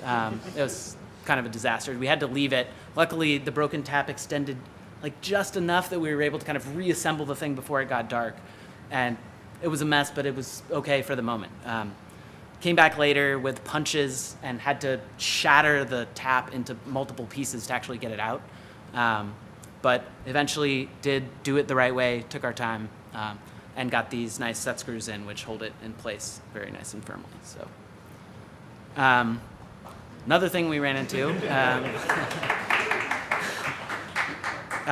we got the radio mounted at Supernode 1. We're very proud of our work and everything, only to discover that we had forgotten the password or didn't know the password, and also the reset button for the radio just didn't exist or had broken off. So we had this very expensive radio mounted on the tower that we couldn't do anything with. Zach managed to convince the manufacturer to tell us about the region of flash memory where the configuration was stored and the pinout for the serial console. And we were able to, I were able to build a cable and go over there, climb back up the tower, and from U-boot actually erase that piece of flash and get back into the radio at long last. So that was great. Now we finally had the link up and running, and we promptly began having problems with our router.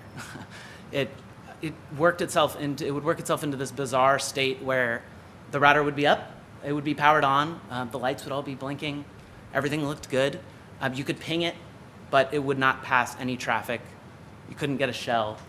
It was useless. And because it would remain powered up, it sort of meant that somebody actually had to go there and, you know, as one does, unplug it and plug it back in.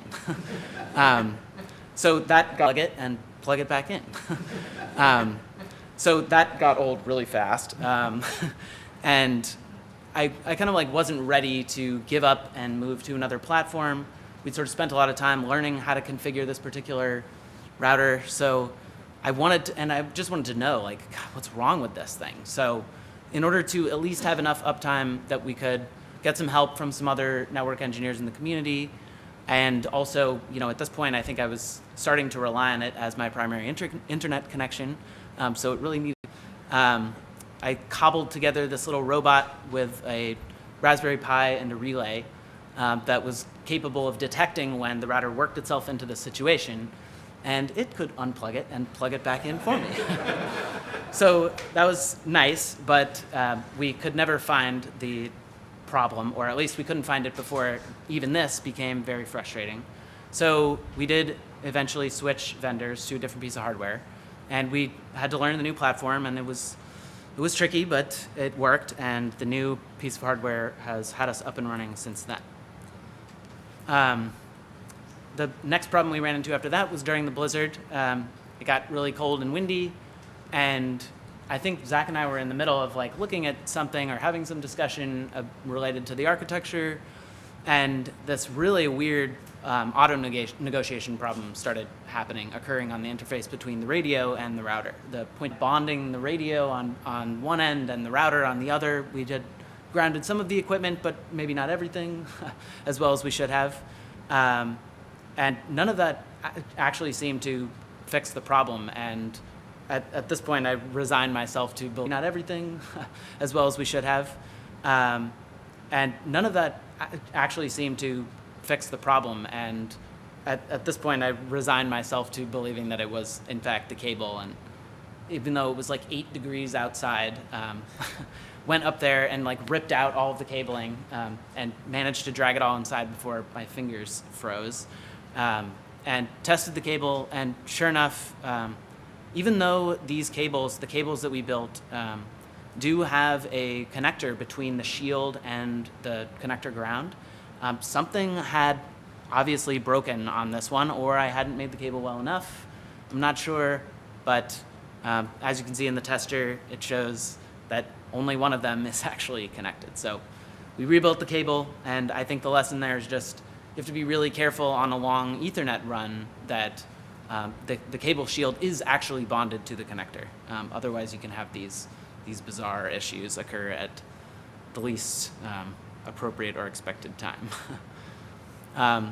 So yeah, today, as of a few days ago, basically, things seem to have stabilized. There are a bunch of people in the neighborhood who are now, I think, happily getting at least some internet and access to the mesh. I think there's definitely more to do. So the first thing is, I would say, more nodes are welcome, right? We have this great link to Supernode 1. We're really consuming, this isn't a great graph, but we're not consuming much at all. Our average usage is very low. So we have plenty of room. So if you're in the area, definitely talk to us, and we'll be happy to get you hooked up. The next thing is, I think that, as you've heard everybody else talk about, we need more supernodes for this to work well. Yeah, we do have Seva up the street, but as Zach was saying, we do classify kind of the connections that we can get or the exits we can get to the internet. And given that that one is a FiOS connection, we definitely don't prefer it to pure net neutral connectivity. So more supernodes that can give us an alternate path to supernode 1 and to potentially other kind of backbone level connections to the internet would be great. That'll make it more resilient, more robust in the case that one of our links goes down. So we're currently in the middle of exploring a potential link to Greenpoint last night, and looking forward to seeing how all that performs soon. And then just the last part, and I think everybody's kind of addressed this pretty well. I think it would be great to be as autonomous as we can, as self-sustaining as we can. And currently there aren't very many of us yet supporting it. It's the node itself. I think it's turned out to be a lot of work, and responding to incidents in a timely fashion is difficult, especially when maybe not everybody can't be around all the time or awake all the time. So some way we can continue to distribute the knowledge and share the workload would be great. Khalil and I have been talking a little bit about how maybe we can try to organize. He had a great meetup recently at his place, and kind of got people together to talk about how we could do that. So yeah, thank you. And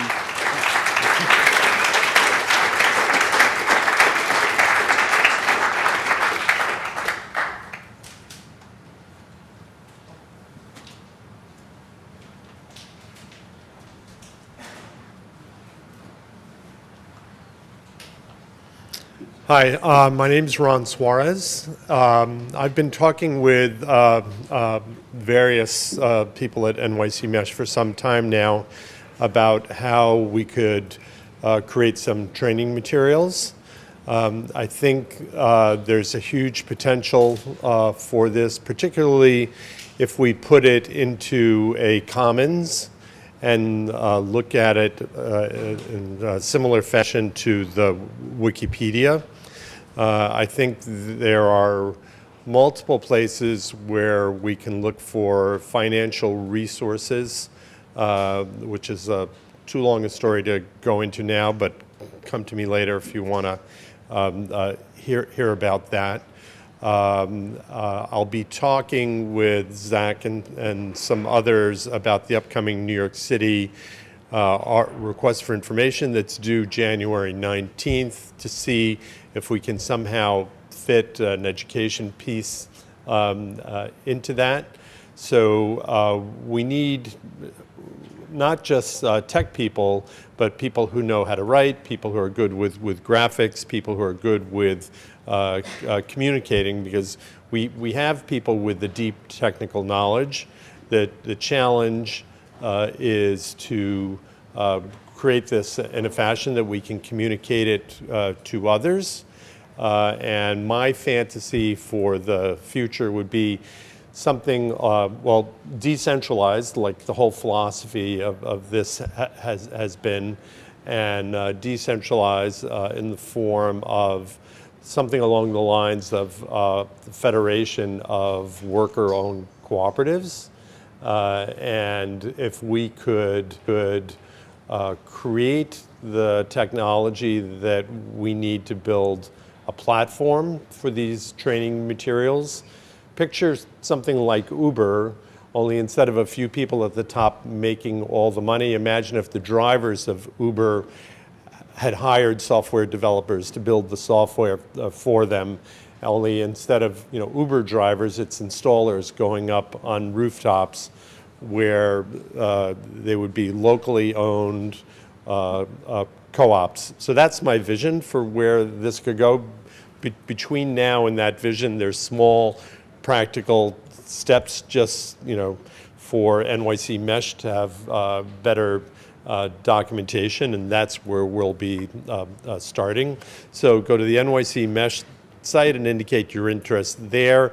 I have a sign-up page at neighborsquad.net, which just says fire your ISP and learn to build mesh networks. So you can go to neighborsquad.net and put your email address in, and we use that as one of the ways, other than, it says to, fire your ISP and learn to build mesh networks. So you can go to neighborsquad.net and put your email address in, and we use that as one of the ways, other than going to nycmesh.net and indicate your interest there on the contact page.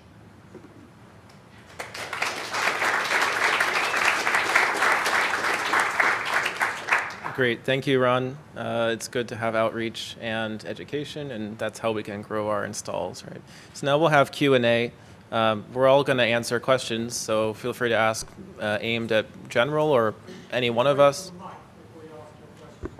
Sorry, Joey? Oh, yeah. There's going to be a mic that comes around, so raise your hand, and she'll pick you.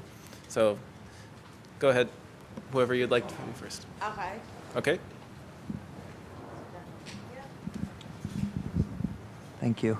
Hi, I'm curious how you guys deal with peer-to-peer traffic. It's very conceivable to me if I was a member and let's say I was torrenting a Linux distribution for it to absolutely monopolize the entire connection. So I'm curious what your guys' policy is on peer-to-peer networks. That's a good question. Our policy is that we don't block, filter, monitor anything by anybody on any of our networks. So you can do peer-to-peer because we don't know that you're doing it, right?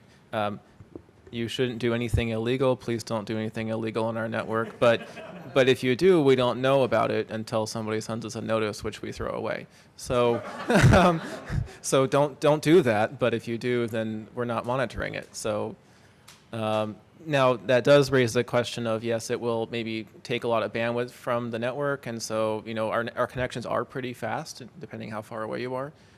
So maybe at some point, if it becomes a problem, you may have to do some kind of QoS and average out what people's fair share is. Today we don't do that because we have excess bandwidth, so there's no reason to limit anybody. And if we ever do any kind of QoS, it's not going to be like you signed up for 10 megabits, you get 10 megabits. It's like if everyone is consuming a lot of bandwidth, everyone else can get at least a little bit in, right? So some kind of fair share type policy. But we don't have that problem today, and it's not even something we're considering, right? So, Hi. If I understand it correctly, all of your bandwidth is donated by companies. Is that a formal arrangement where companies say we will give you, or is it kind of like, oh, we're going to donate, and if tomorrow we decide we don't want to donate, then we're going to cut you off? Is that, from your perspective, is that sustainable long term? Do you think that down the road, if this explodes and you get lots of members, that you might actually pay for connections to ensure that stability? Yeah, that's also a great question. Right now we have our public network has one connection to one internet exchange, and when you're on, and it's donated, so they can also decide to charge us, although it's not very expensive if we do get charged. And so when we're on that exchange, we have kind of the right to connect to whoever else is on the exchange, which doesn't provide full internet. It provides whatever is local to the exchange. And a couple companies have handshake agreed to give us this internet connection. So as you said, it's not formal. It actually is formal. It's not formal in that like we signed a document and there's like a number where it says $0. It's like. Oh, there is. Right? Yeah. Oh, that's the first I've heard of it. Okay. For DKIX, I signed, and they sent. Oh yeah, that's for the exchange, but for like PacketNet, there's not. No. No. Yeah. So our actual internet transit that is not just a local exchange stuff. That the exchange is free and that's formalized, but maybe in a couple of years they could say, okay, now it's $100 a month, but it's pretty cheap, even if we ever do. But the upstream stuff is a problem. Someday we should buy, if we get enough members, connection to a good provider, something that's not going to net neutral problem us, right?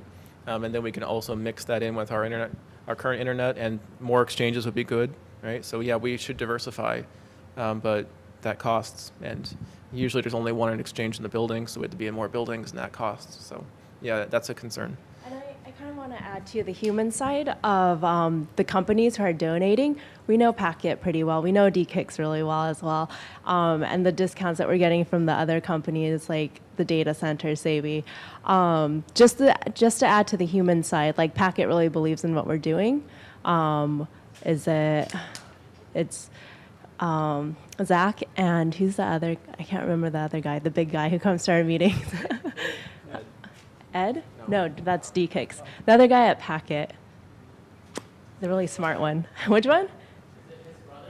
No, not his brother.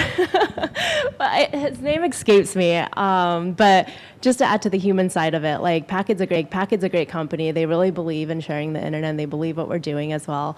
And then like DKIX is also very community oriented.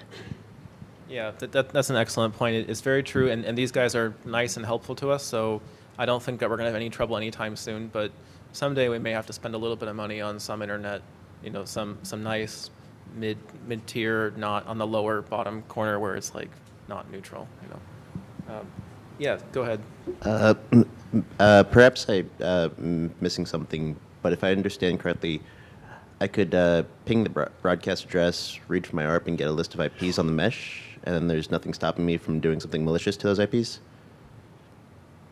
Is that a question? Yeah. Is there something, or no? Yeah. So it's true that today our security is not high. We're working on that with the new architecture. One of the pain points of the early 2017 architecture for Supernode 1 is that we put everyone on kind of one giant subnet and just did that. We know that's bad, but that was a way for us to get up and running quickly in one of the earlier designs. Our current new design, which is already implemented in Brooklyn, kind of prevents that. But what we do want to do is have mesh traffic between different people across the whole thing, because it's a mesh. So yes, you will at some point be able to hit people's computers across the mesh. And so you have to make sure your computers are secure, and you have to put maybe a home router in front of it like you would a normal internet connection, or just turn on your firewall. But yeah, that's kind of expected. Although we should do a slightly better job of separating broadcast traffic, and so that viruses don't do things in case people are running Windows and so on. But yeah, that's something we're working on. That's what the new architecture addresses. But you will always be able to hit people's computers across the mesh. Anything you want to add to that? Hi, my name's Kristen, and I live in a rather tall building in the South Bronx by Yankee Stadium, and I'm on the co-op board. But there, of course, are 6 other people on the co-op board who I would have to convince to let me have access to the roof to the building. But we're in a very unique location that we have line of sight to most of Manhattan and parts of Queens. And what I'd like to know from you guys is, do you have experience dealing with co-ops and co-op boards and getting access to their roof, and also dealing with the, of course, fees associated with running hardware on the roof that uses electricity, even though it is nominally, very inexpensive? Sure, yeah, the electricity doesn't cost a whole lot, actually, it's like pennies.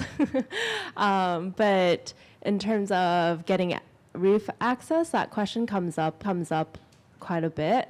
Some people just go ahead and put something up there because no one really checks the roof. I'm not saying that's the right way.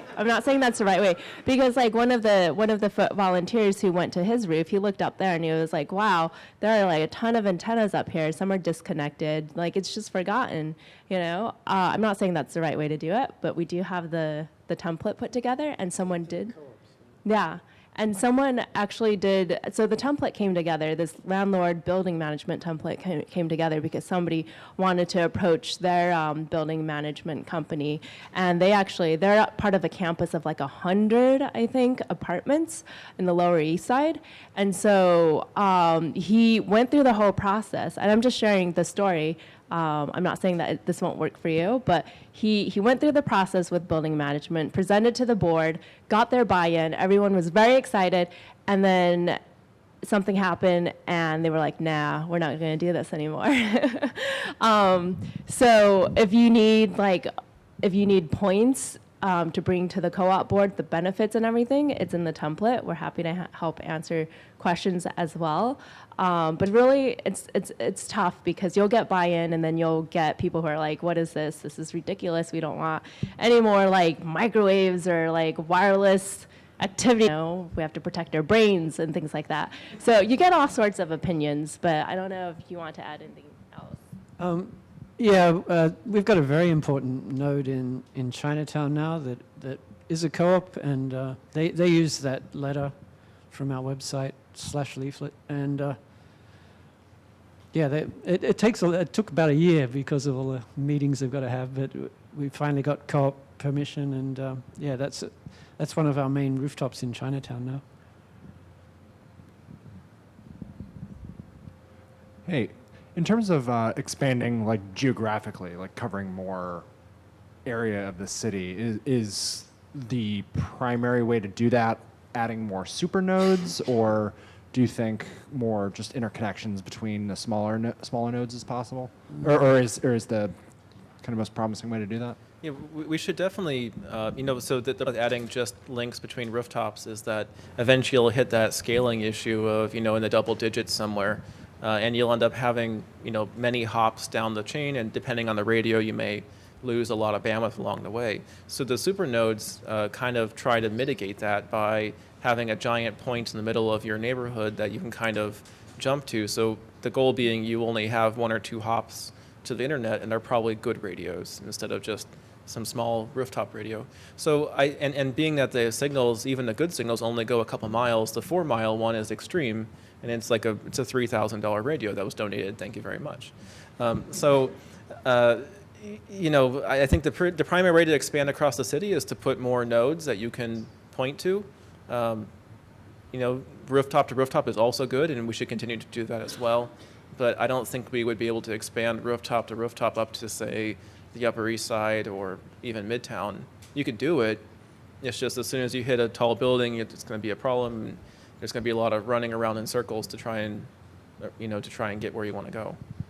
Does that answer your question? Okay, cool. Yeah. Thank you.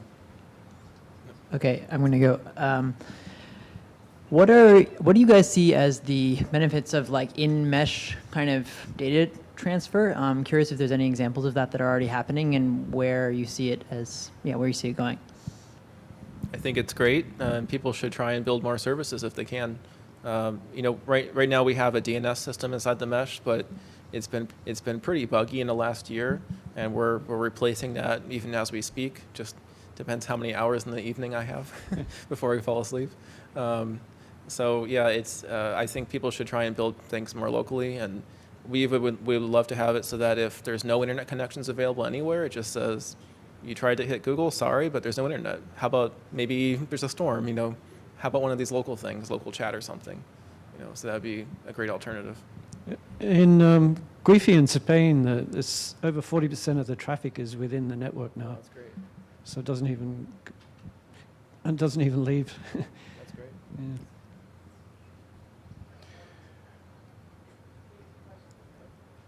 Yes.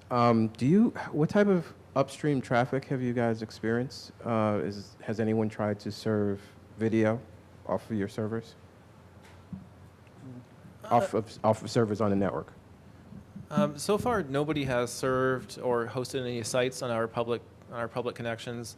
As one other guy asked, you can kind of see all the other nodes on the traffic on the local Supernode 1.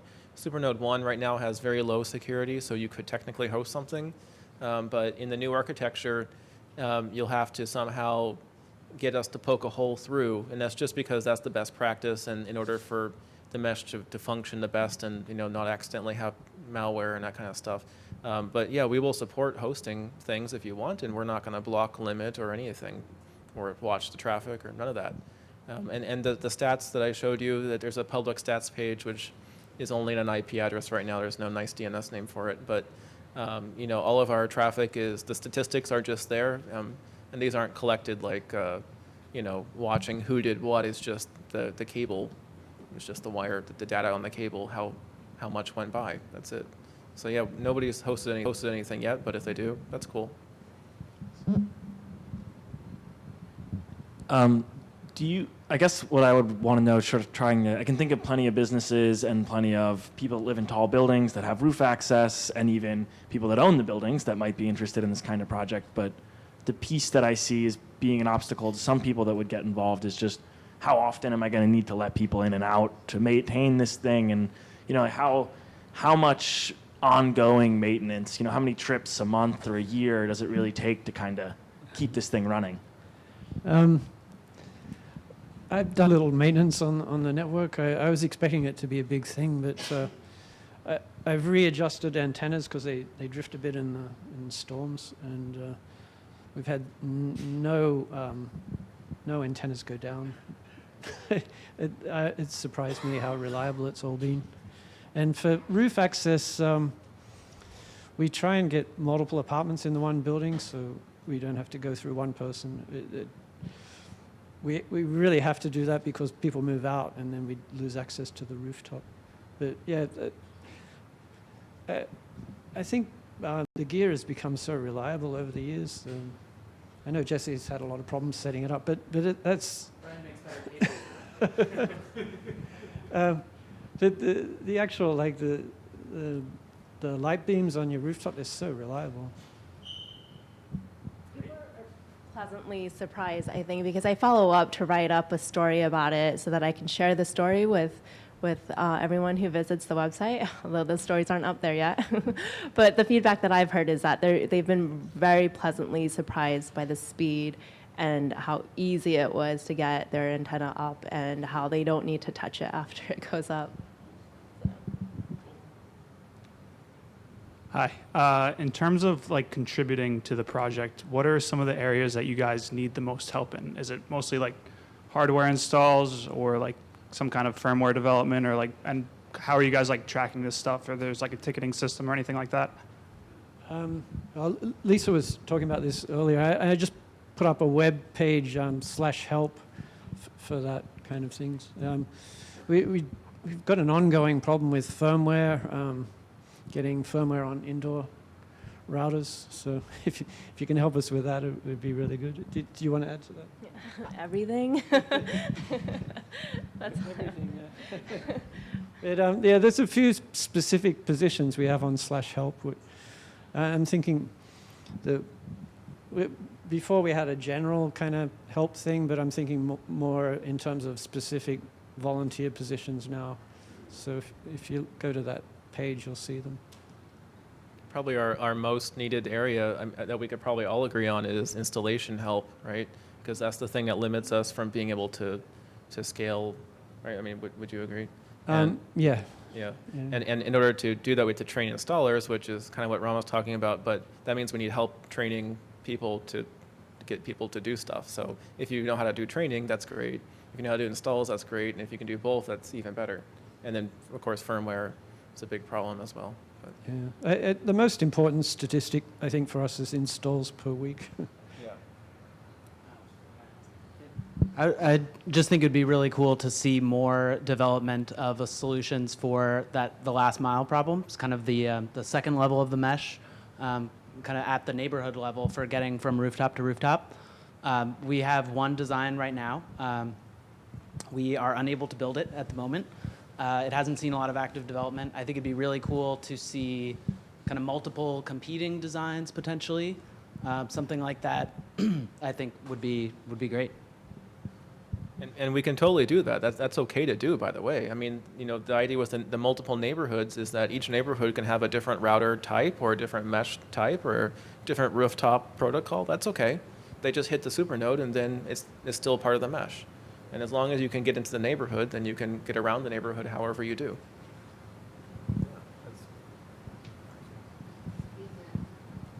Hi, thanks. This is a newbie question. Does Supernode 1, does it have a directional control? Because I noticed that, the Lower East Side has a network. I'm in the Columbia Street waterfront. There's not many points over there. So I'd like to put some. That's what I'm asking.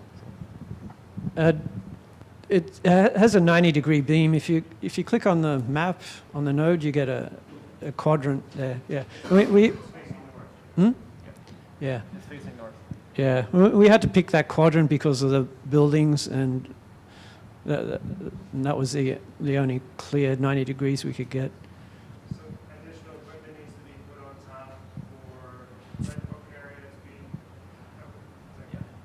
to be. Yeah, we'd need more sector antennas to cover more sectors. Oh, switching it on. There's an online question from Michael Ailing. Zach, when would you envision going with your own dark fiber to connect nodes?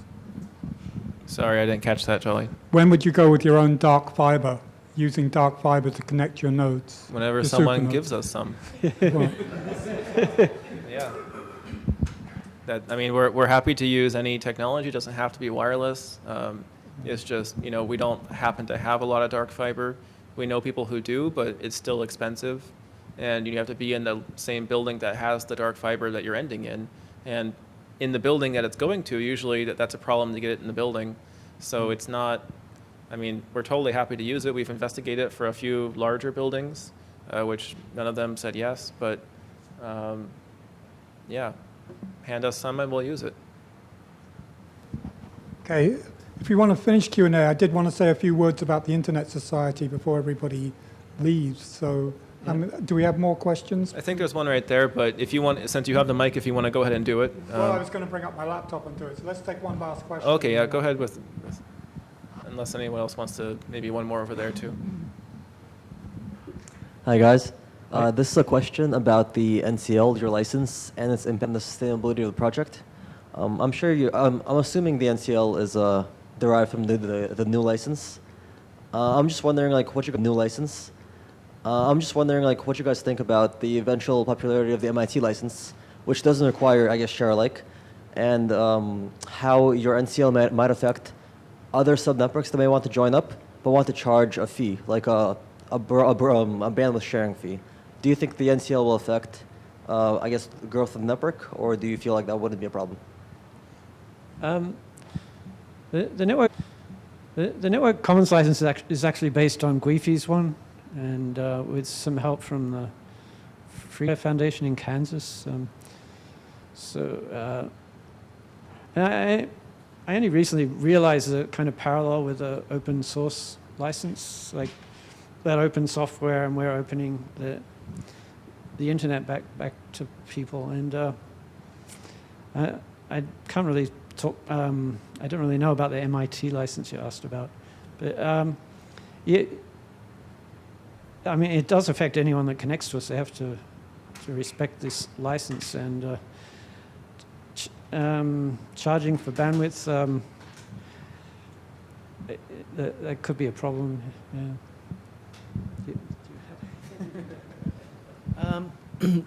It doesn't necessarily have to be charging for bandwidth, right? You could get creative and find ways to monetize your offering somehow else, perhaps. I don't know. Similar to the way businesses build up around Linux. Yeah, sure. Consulting, installation fee, maintenance package, I think probably would come off a lot more palatable, probably to most.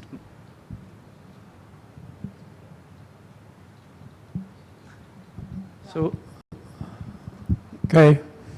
Yep. So, Jolly, who is president of ISOC NY, is about to. He's also juggling video here.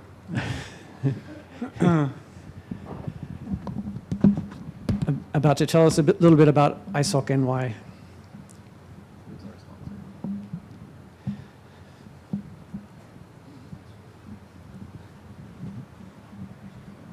You can give them a round of applause. I'll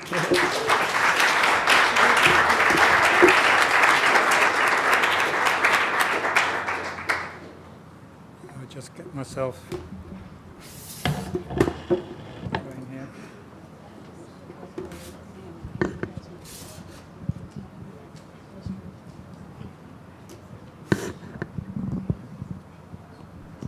Do we have anything? It's all gone to sleep. Oh shit.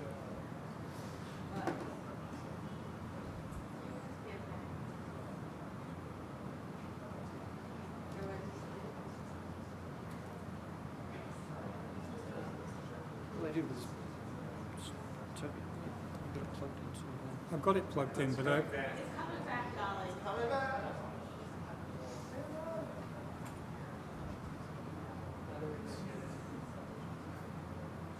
Oh, look wonderful. Question is which one is which? NEC, LG. I'm trusting that this is LG.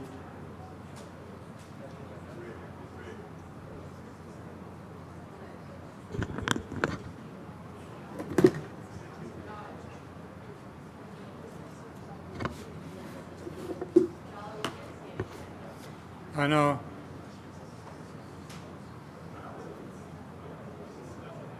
Okay, let me try this.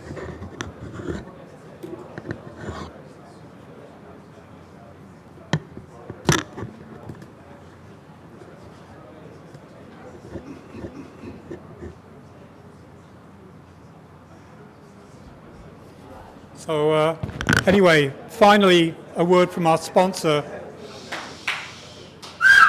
which I think I have a better mic, so then you have to hear me if I'm on this one. So we are, in fact, the fiscal sponsor of NYC Mesh, and this means that every time that you donate your $20 or whatever, you can ask us for a receipt, or you can just put it on your tax as a tax-deductible donation, because we are a 501c3, and I don't think this was mentioned earlier, that, you know, so if you're paying Spectrum or Verizon, you cannot take it off your tax. With this, you can. This is not looking wonderful. So I'm not gonna take you through which I was just going to briefly show you that you know, we've got a website. We look up ISOC NY. We've got a website, and then we have a notice board. And on this notice board, you'll find not only NYC Mesh, but a bunch of other stuff that we do. For instance, tomorrow we're doing an event on digital preservation with Vint Cerf in DC, but we'll webcast it here. And we're only one of 120, I think it is, chapters of the Global Internet Society. And we're 20 years old. The Global Internet Society is 25 years old. And basically, it has the internet. How many of you have heard of the Internet Society? So there's quite a few of you that haven't. So it's the parent organization of the Internet Engineering Task Force, which sets standards. The kinds of things that we work on are sort of like, moving everybody up to IPv6, routing security, internet governance, but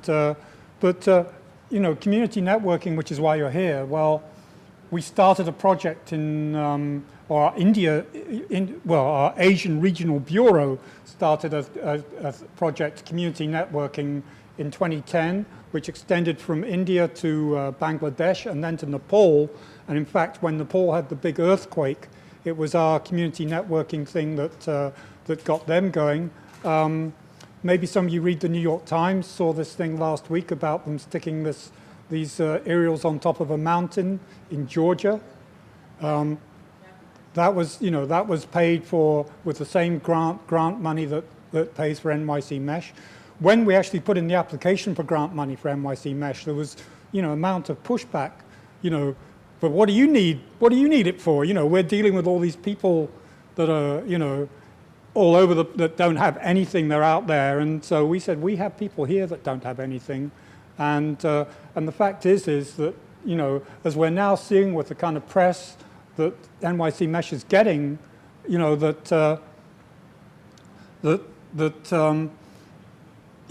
it's serving as a model for the rest of the world. It's inspiring people around the world, and this is what we very much hoped would happen when the grant money was put through. The Internet Society itself is that we've been pushing the cart up the hill, and now we've got half of the world is connected to the internet. But by the same token, half of the world is not connected to the internet. And so we're looking at it now and saying that basically, as far as that goes, almost with people reaching out, if you don't include, pie in the sky in the form of loon balloons, low Earth orbit satellites and this kind of thing, it's basically up to people to reach those people to reach back out to the internet for themselves via community network initiatives. And it's been a big swing in the internet society to like start putting our weight behind such activity. And so one thing that's just happened is that we have special interest groups, and there are some old ones, the interplanetary special, networking special interest. So now we now just this week formed a community network special interest group, which has people from GWIFI, it has people from Rhizomatica, it has people from Libra Mesh down in Argentina, all coming together in this group. If you're interested in getting into this group, you can join the Internet Society, and then there's a thing where you can say join a chapter or join an interest group, and you just drop down. First you join New York, then after that you can go through and find the community networking special interest group. And there's a thing also which is not mentioned by Brian. I will notice that they have a very active Slack, which you can also join by emailing them. Now, what Judith has asked me to mention is that there's for the Internet Governance Forum, there is a dynamic coalition on community networking. The Internet Governance Forum is a thing that happens once a year. It's under the auspices of the United Nations. And within this, there is a thing, that we work at the grassroots level, we work at a very high level. At the high level, there is a thing called the Sustainable Development Goals for 2030, which the United Nations is going, and so, talking to countries about how, what they're doing for their people. And this is one of the things is that we're talking to them about doing community networks. And one of the things that they want to, that we're saying to them is that, you've got to make regulations at the top that favor this kind of thing. And so an example is if you're giving an exclusive franchise to somebody to run a cell phone network and lay fiber along all your roads in your country, then insist that they have to make access points on that fiber for people running community networks in that area. And in fact, our CEO went to the Mobile World Congress in Shanghai last year and made a big speech about this to the assembled people. And think globally, but act locally. Now, if you look here right in New York, the franchises for Spectrum, I think for Verizon, are coming up in 2019, just a year away. And they will be renegotiated by the city. And, previously we've negotiated with them, okay, they've got to give public access channels on the TV or whatever. So one of the things that we locally as a chapter are looking at is how can we apply pressure so that they have to give access to community networks like NYC Mesh as part of the conditions for getting their franchises to wire up the city, and that kind of thing. So if you're interested in this kind of thing, I suggest you join our chapter, ISOC NY as we're called. And Judith wants the last word here. And Judith is up here from ISOC DC. She's from our DC chapter. Yeah, okay, so I also wanted to plug in the IGF, the Dynamic Coalition, is free to join. There's most of the people who are on this run their own community networks, like Rhizomatica and GWIFI and a whole bunch of others. And they pull together a bunch of resources on how they do things, and also working on energy sustainability issues. And so that's up on they're putting together a website. So there's a whole bunch of web resources that anyone could also freely donate. So I would check them out, and I think the best way of joining the listserv is if you Google the Dynamic Coalition on Community Networks. It's an IGF Dynamic Coalition, and sign up and join them. Okay, thanks. And I'll tell you what my wish is. My wish is that a huge amount of money lands on NYC Mesh and pays Brian to be executive director, because he works so tirelessly on it. So thank you, Brian, for all you do.